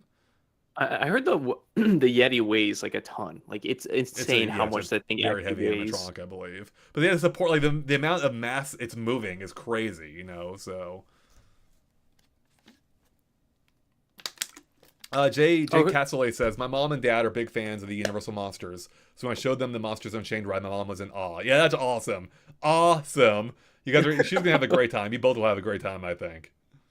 Yeah, Andre, is there synergy or is there what's the word I want to put between the monsters? At least especially the monsters. Like the werewolf on the roller coaster, is it going to look like the werewolf on the dark ride too? Like are they pretty similar? They are pretty similar, I think. Yeah, I mean I think it's the same design. It's just the one on the ride is so much more impressive because on the Monsters Unchained ride, but that one actually moves. It looks freaking amazing. So it's a little too bad that, you feel that slight disconnect when you're actually on the werewolf coaster because it is just a static figure that you pass by a couple of times. But I mean, it kind of works because when you go on it, it's obvious what kind of ride it is. Like, okay, this isn't like a fully all frills ride. It's not, it's not fully themed. It's very kind of, a little bit like, well, actually, Slinky Dog is probably better themed even than this. Yeah, I mean, I would actually say in terms of theming, it's probably one of the weakest rides at Epic Universe because it is minimally themed. It's still a lot of fun. I enjoyed it, but if something has to give during your time, that's one you could skip, I'd say. But it's still fun, and if you have time, go on it. So, oh, Justin's asking a good question. What's going to be the future cult classic ride? Low weight but hardcore will be love. Oh man, that's tough. I almost want to say Monster Unchained because there was no wait time, but I think that was a weird exception this day. Yeah. I think that will be a very popular ride. Oh god, let me think, man. Wait, is this question referring to like other rides in other parks that have just become a cult classic over time? Well, I think Like, think just they're beloved asking ones? what will be this park's version of that in the future. Like what ride will eventually have a lesser wait time, but will have but will be a beloved classic. If I had to choose, It has to be Monsters Unchained, right? Because it's not really, I mean, at least for like a modern audience, it's not really tied to anything that is still ongoing. Yeah. Like for an IP's perspective, right? I know. I just struggle picking it. But it's technically so freaking impressive, on a technological level. Like I can't imagine, I can't imagine it being anything but a big hit for that reason alone. Like it's so freaking impressive that I can't imagine his wait time dropping. I'm trying to think. Yeah, this is hard actually. That's how good these e-tickets are here actually. I mean, So like wait times too. Do you think it's like when Mike was asking about bringing the kids to like the park? Do you think this is going to be a ride that people skip just because it's in Dark Universe and they don't want to bring their kids on it too? Like, and that might reduce the wait times. Yeah, I mean that could be a factor. I mean, I guess to that point, maybe if I had to choose of any of them, it might be the roller coaster at Isle of Berk, simply because there's already several roller coasters there, some tied to major other IPs as well. Not that How to Train Your Dragon isn't, but that land also has many other attractions too for kids of all ages, you know. And with that being one of the more extreme rides there, but also not being as extreme as others, I could see it falling into the cracks maybe a little bit, you know, of it being that kind of more beloved cult classic. But it's a well done roller coaster. But, you know, I could see it falling into this weird gap where there's other things kids can do, and then the thrill seekers will go to other rides, you know. But I think there is a segment that will end up loving it. Just going to have the longest wait time. I could be completely off base, you know. It could be the most popular ride in the park, you know. I have no idea, so.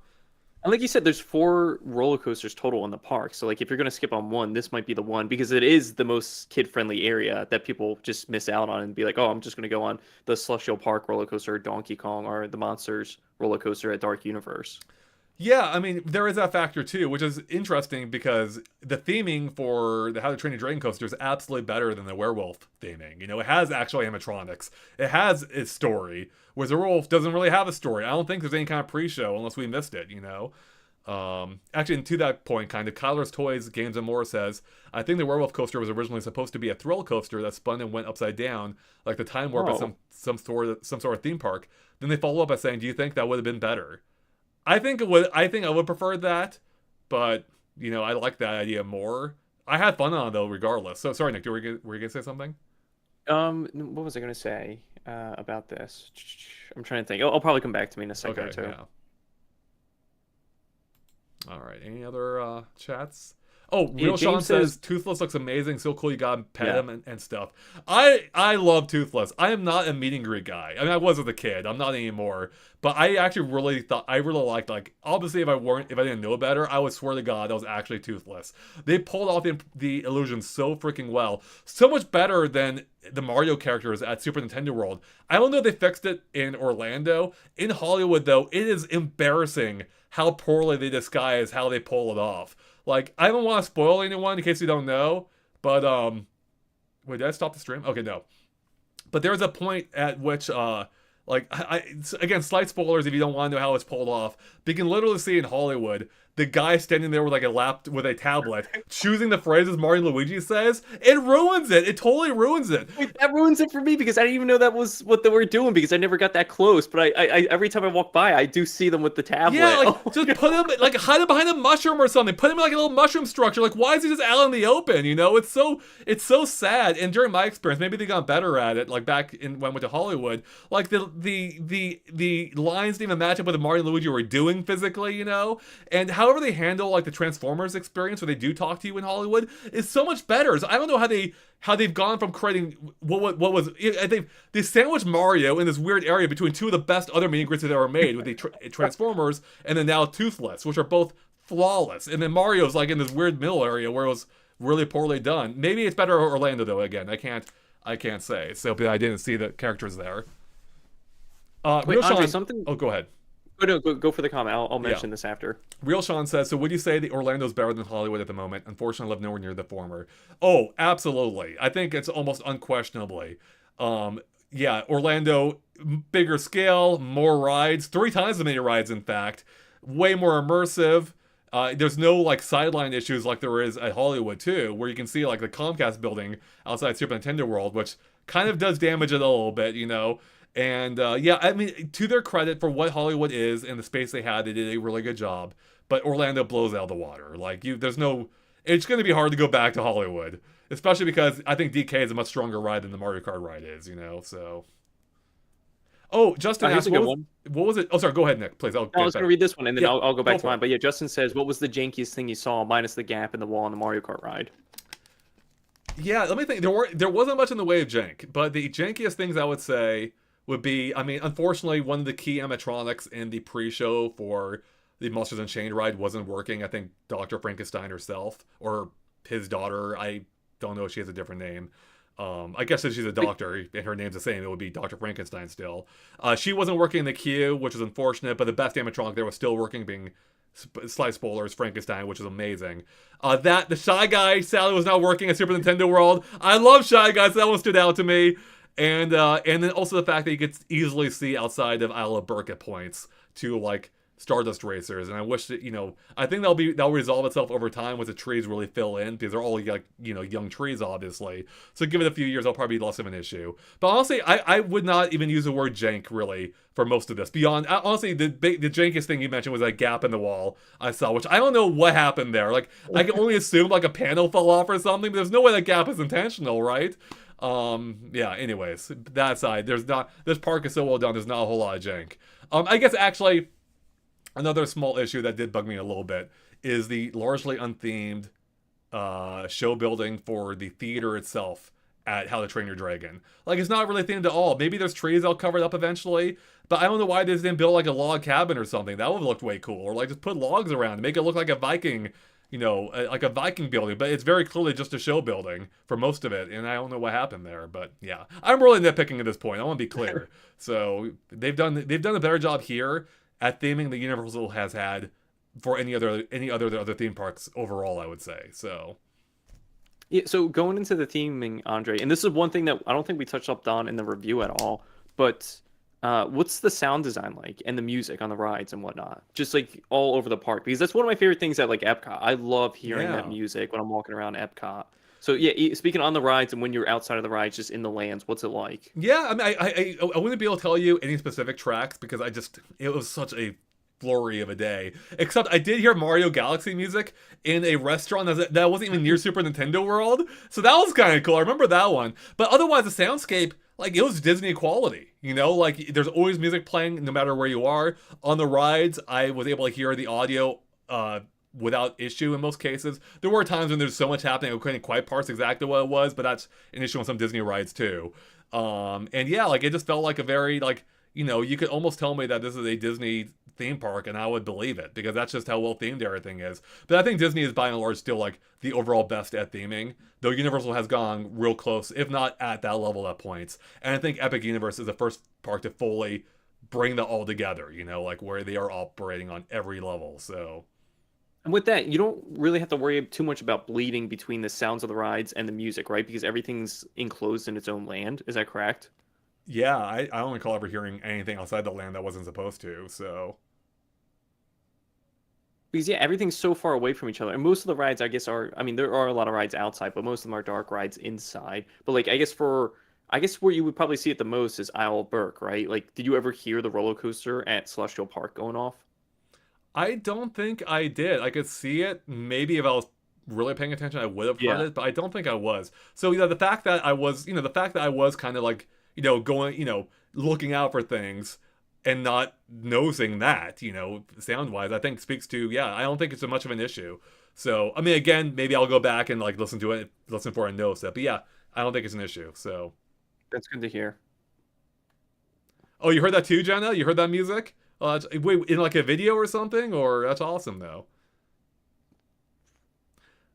Christopher, I did not see the cranky animatronic because I went through the exit, because we were skipping the lines and went through the exit. I wish I could have seen the cranky in person. The video I've seen, though, from Orlando looked just as good as Japan, and speaks English now, of course, so. Hmon says, did you notice that Nintendo's only using Twilight Princess Zelda characters for Nintendo World? I did! That's interesting. I don't know, it's weird, because even though that's not my favorite game, I think I overall really like the art style for it, and that might be my favorite interpretation of Link in a 3D game. And so I'm kind of cool with that in that sense. I'm a fan of that design too. It's not my favorite Ganondorf. Like, after seeing Ganon, oh yeah, that's fair. After seeing Ganon in his design in Tears of the Kingdom, I'm a huge fan of that design. Right. Yeah, I don't know. Oh, go ahead.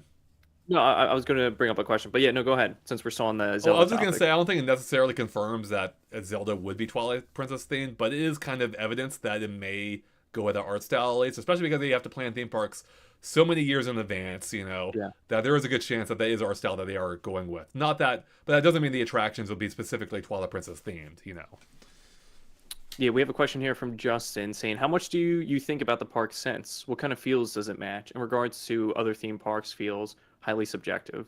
Yeah, so I guess it hasn't even been a week for you to like No, set it's been in, right? days. Yeah, it's been Yeah. days. That's a really good question. I will say, I guess, that is a tough one.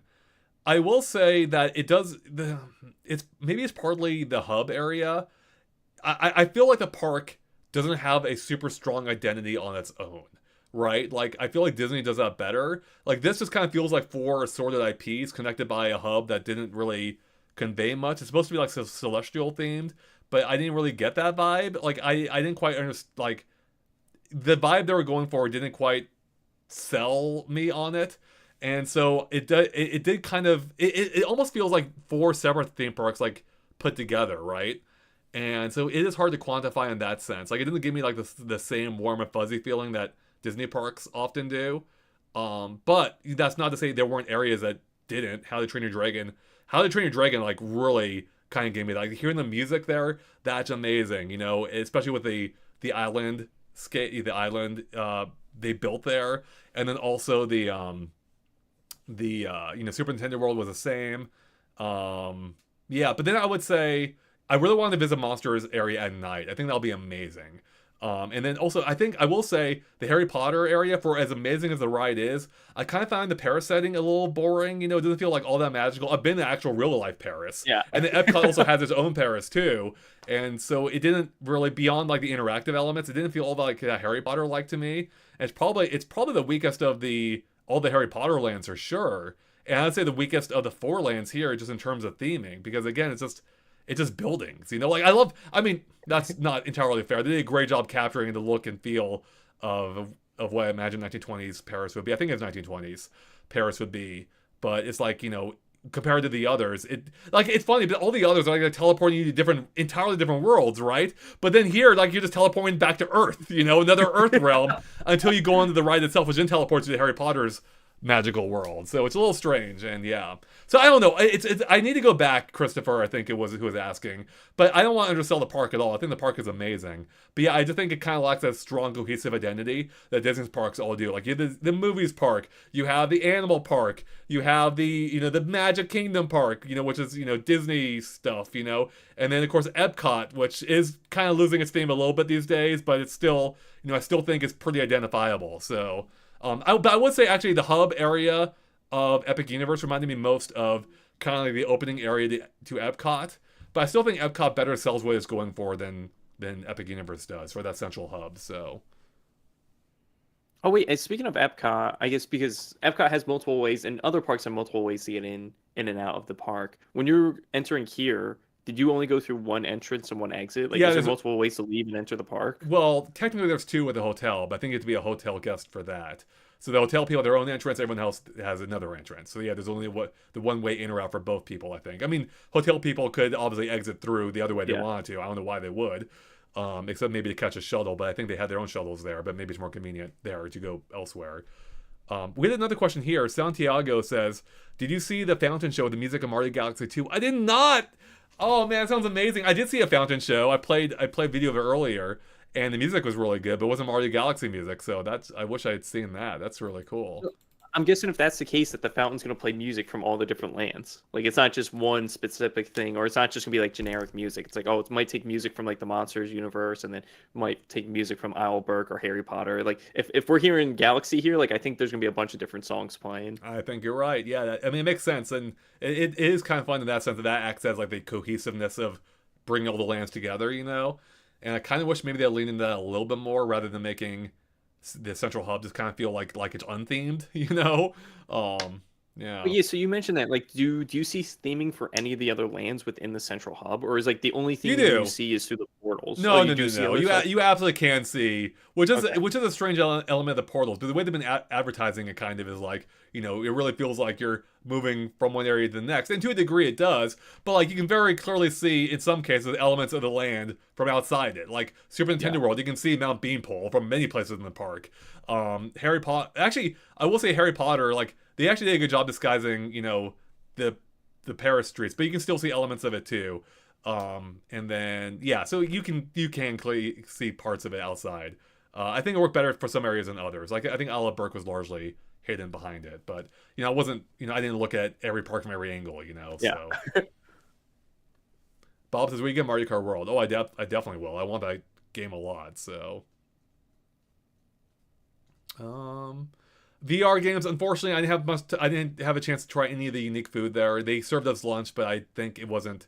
I don't think it was unique to anything in the park there. So, I wish I had says, wait, here a second, John, or not, Andre.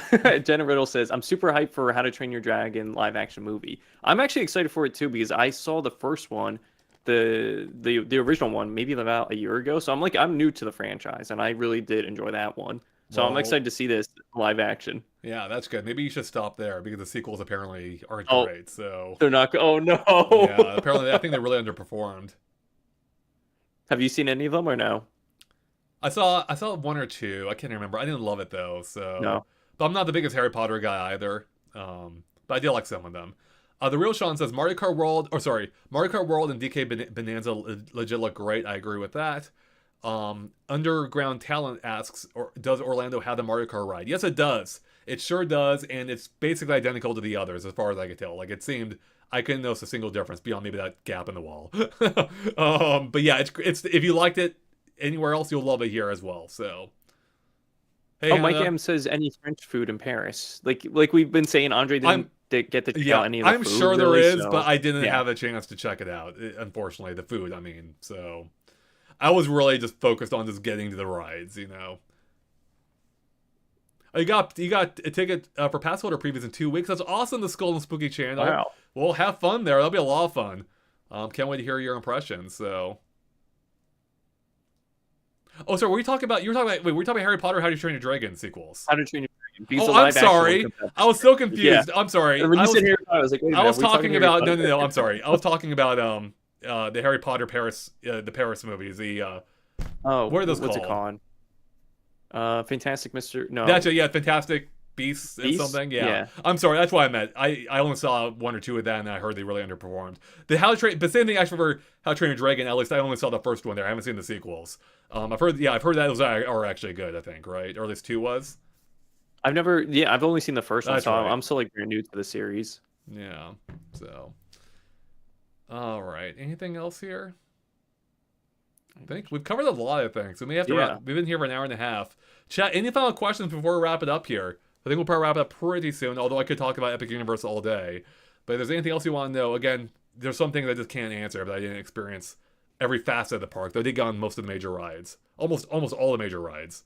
I mean, actually, all the major rides, just not all the rides. So yeah, next time you go, you have to try the food. I know, it's a big thing. I really wish they had made it a 2-day media event. 1 day is a lot to pack in. One day is not enough to pack in everything, so. Especially a brand new park. It's like, where do you go? And you don't know the land, right? Like all like the back of your hand, like all these other parks. It's like, oh my God, you really have to plan it out. Exactly. Hannah asked, what's your favorite ride? I really liked Stardust Racers. That was a lot of fun. But I also, I think I also really enjoyed the Harry Potter Battle at the Ministry as well. So yeah, I'll have to go on everything again to really fully assess. And then DK is up there too. DK was a lot of fun as well. The Skull and Spooky channel says, I've been a fan of this channel since 2012. I've been a fan of the Universal Park since 2006. So I find it crazy that GameXplain has went to one of my favorite resorts in the world. Oh, that's awesome. Well, thank you for being a longtime fan. And yeah, I'm actually a huge theme park fan. I don't get the chance to cover them as much on the channel as I would love to, but Super Nintendo World is really opening up some opportunities for us. So it's been a lot of fun, being able to merge my two passions. I love Nintendo, games in general, of course, and theme parks. So it's been so fun to finally cover those two. But I've wanted a Nintendo theme park ever since I was a kid, and we finally have it now. So on the Minecart ride is really fun, the Real Sean. I think they did an amazing job capturing the essence of the games. Connor says, what about the Minecraft movie since it came out 4 days ago? Wait, well, I saw it, if that's what you're asking. I thought it was fun. I don't think it's a great movie, but I thought it was a fun movie.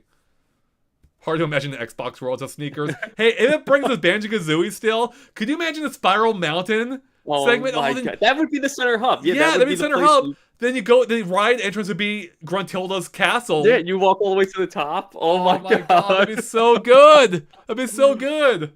What would the ride be though? Maybe you could I ride don't. her broom. Like, well, I guess you wouldn't be riding her broomstick. That'd be a little weird, right? What would Oh the no, ride? I'm thinking, what if it would be like a vehicle from Nuts and Bolts? Oh man, there's no way to do that. No way. That'd be hilarious though. Like some crazy bouncy contraption or something. Yeah.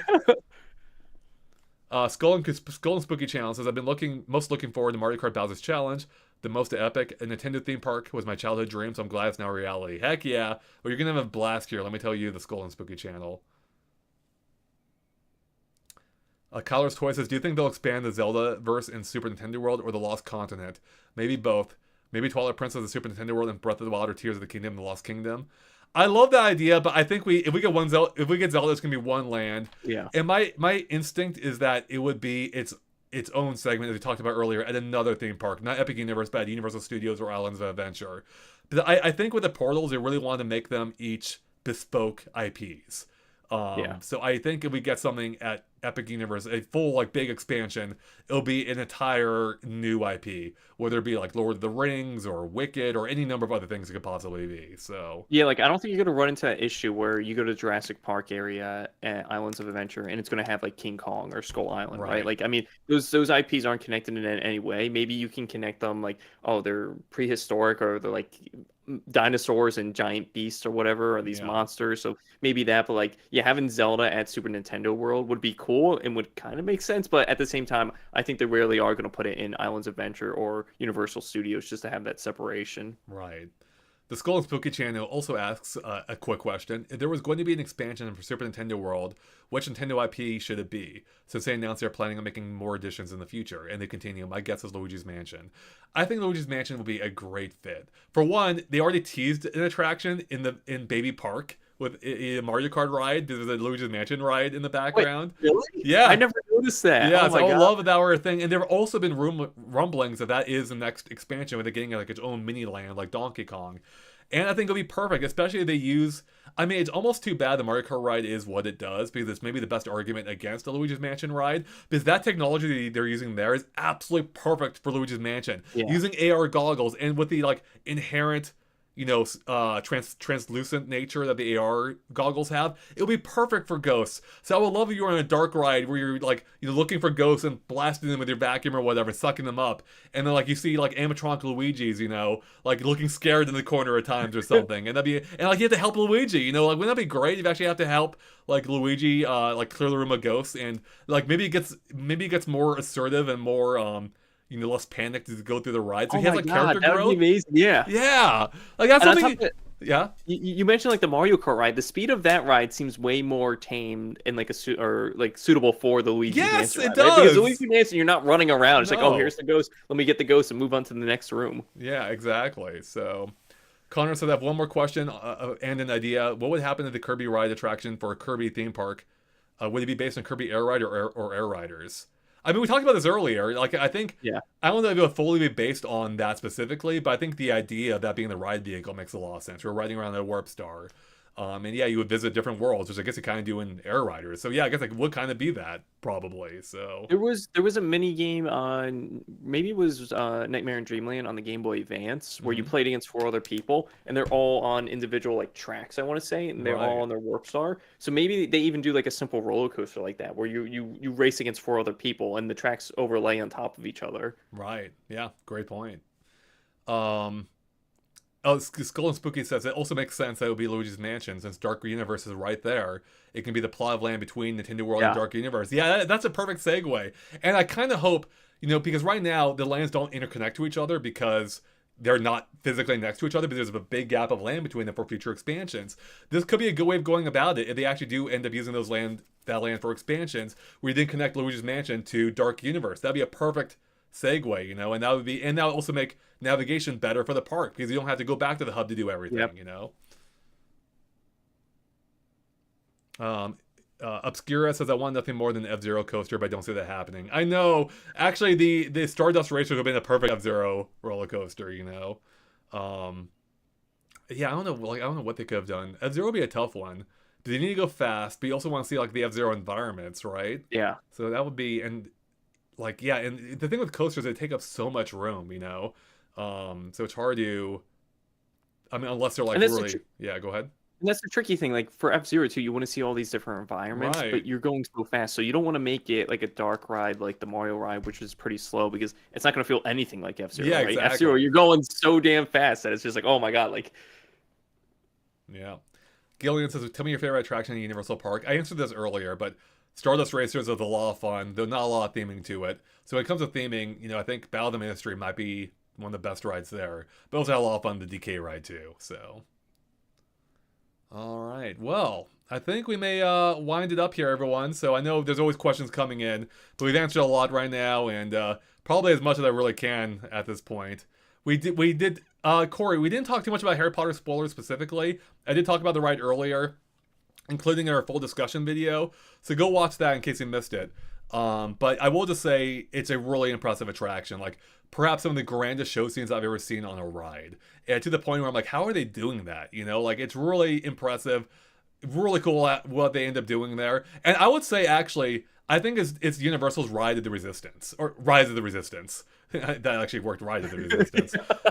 Like yeah, where it's delivering on like a grand scale, and like it's using tons of different technologies to bring it all together, and it has a even beyond, well, I guess you could say Rise of the Resistance offers a unique ride experience with how it kind of turns into different rides. And I will say the same thing here, like to a degree. They have a unique ride vehicle here, which is quite unlike anything I've experienced before.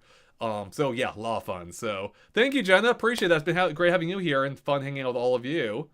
Real Sean said the technology definitely sounds amazing, the scale of everything as well. Yeah, actually one thing I mentioned in this discussion as well, I think one thing that Universal is doing really well here is how every ride, I think they've really done better here than they have in the past. So with Forbidden Journey and Transformers, they've really nailed the transitions now between show scenes, where like it doesn't feel like, oh, I'm leaving one scene and going to another here. It just feels much more organic and natural than ever before, and I love that. So I appreciate that, Connor. Thank you. So, and Andre, you do bring that up, that transition, and I don't know if anyone in chat's been there, or I don't think you've been to this, but I think it was the Jurassic Park ride over in China. I don't know which park it is, but the new Jurassic Park ride there, the transitions, just from watching on the camera, look outstanding. Yeah. And they also use screen-based. They actually hide the screens behind like practical like set pieces too. Like, do any of the rides here do that at all? Yeah, I think that's part of it. Like the screens don't feel, like when they use screens now, it's not usually the emphasis. It's instead more for background or additional, you know, enhancing the scene rather than being the scene, right? And I think that's where they really figured it out now. There were just a handful of exceptions I noticed, like mostly on the Monsters ride, where I'm like, I wish that wasn't a screen right there. But overall, like Harry Potter is in fantastically, to the point where I had trouble discerning what was a screen or not at times. And that's exactly what you want. You don't want it where it's obvious it's a screen. And I will say too, I think on that ride in particular, but also Monsters, I think it's called, is it squanching, I think?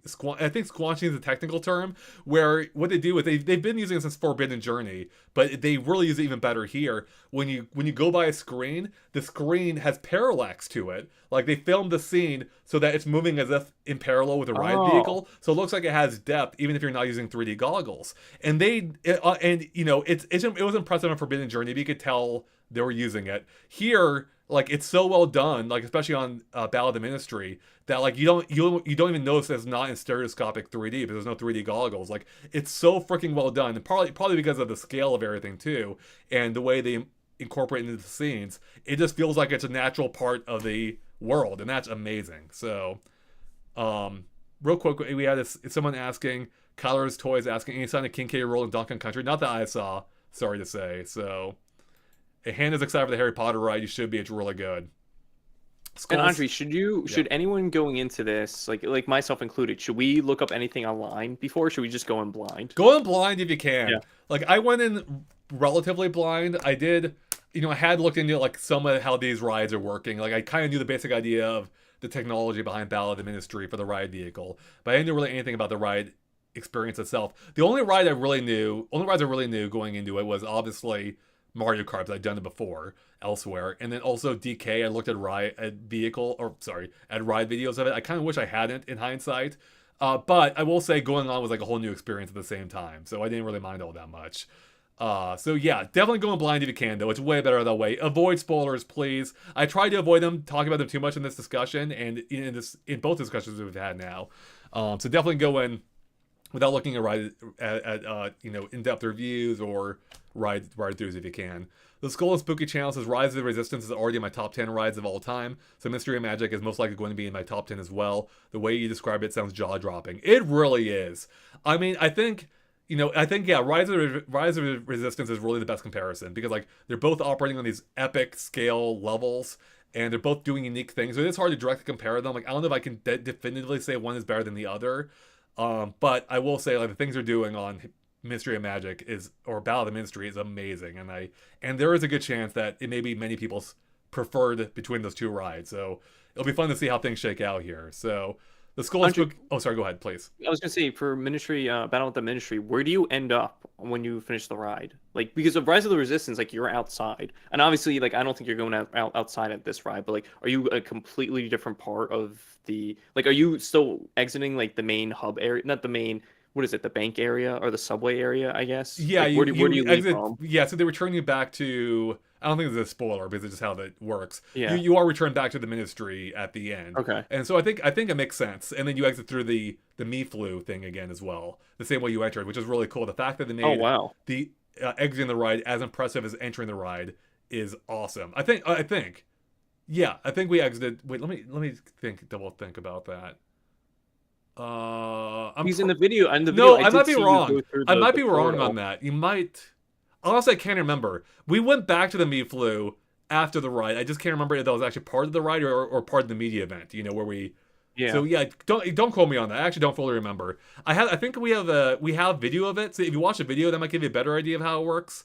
But I can't fully remember myself. So. The real Skull and Spooky channel says an example of a bad screen ride without 3D glasses and Fast and Furious Supercharged. LOL. Yeah, that like for one, that needs 3D goggles. And I don't know why it doesn't. I think, and also King Kong, they removed the 3D from the Orlando one, which is so stupid. Like you need the 3D really to sell that effect, and not having it like ruins it. I would think so. And I think those two rides are the same exact ride vehicle, right? It's just like a giant IMAX on both sides. And you're just like on a tram car or like a truck or something. Yeah. And I think King Kong, despite that, King Kong is a much better ride than Fast and the Furious. Fast and the Furious is just stupid and goofy. So, Ryan says, if I live in Singapore, I want pre-order the Switch 2, should I pre-order from overseas? Let's say the UK and then indicate my address in Singapore. I have no idea. I might give bad advice. Yeah. So I don't have any idea. Yeah, that sucks. Skull and Spooky channel that they removed it. So. Yeah, I did know there's a DreamWorks Land at Universal Studios now in Orlando, but I haven't been there myself yet. I haven't been in a few years. I want to go back now. So, all right, go ahead. Over the Woody Woodpecker area, I believe. That's where they took it over, I think. Yeah. Yeah, it looks to be kind of minimally themed, which is too bad. I think Shrek deserves better at the least. Especially with a new movie coming out, right? Like. Yeah. Yeah, exactly right. It's so weird. Shrek, like, why doesn't Shrek have his own whole land? Justin says, "What's a better France, Epcot or Potter?" Oh my God, it's not fair for me to compare because I honestly didn't get a great chance to really explore their France. I mean, right now it's probably because like I'm biased and not biased, but I've been visiting Disney since I've been a kid and I have an affinity for their Paris. And I will say at the least I like the layout of their Paris better. Whereas, like, the one at Epic Universe just feels like 3 streets. Like, you go down one street and branch off into another street. It's actually 2 streets, I suppose. And it doesn't feel quite as inviting, as I think, as Epcot's. But I could be, that's extremely subjective. And I think if I go back to Epcot's, there's a chance I may end up feeling differently. And I haven't even been to Epcot's, though, since they even opened Remy, So it'll be interesting to see how that enhances or affects things. Oh my God, that's at the Paris section, right? Like the French section. Yeah, it's at their Paris section, exactly. I completely forgot about that. Yeah, so...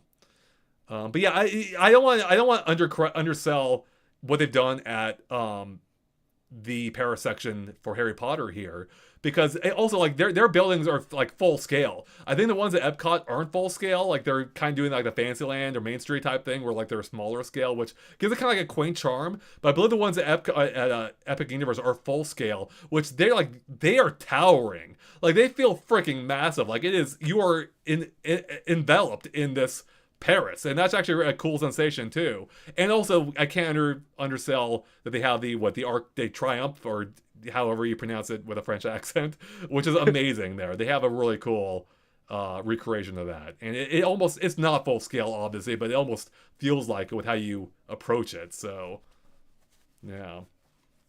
Mike says, I like the small Paris area in Disneyland Paris. Oh yeah, that was a really cute area too. They did a good job with their version of the Ratatouille ride there. So Puzzle doesn't want them to redesign Donkey Kong's design in the parks because someone said they saw leaks and they're changing the design, which I really hope is not true. Really, I have trouble imagining that because the animatronics are based on the old design too, and there's no way they're going to update those. That seems cost way too much.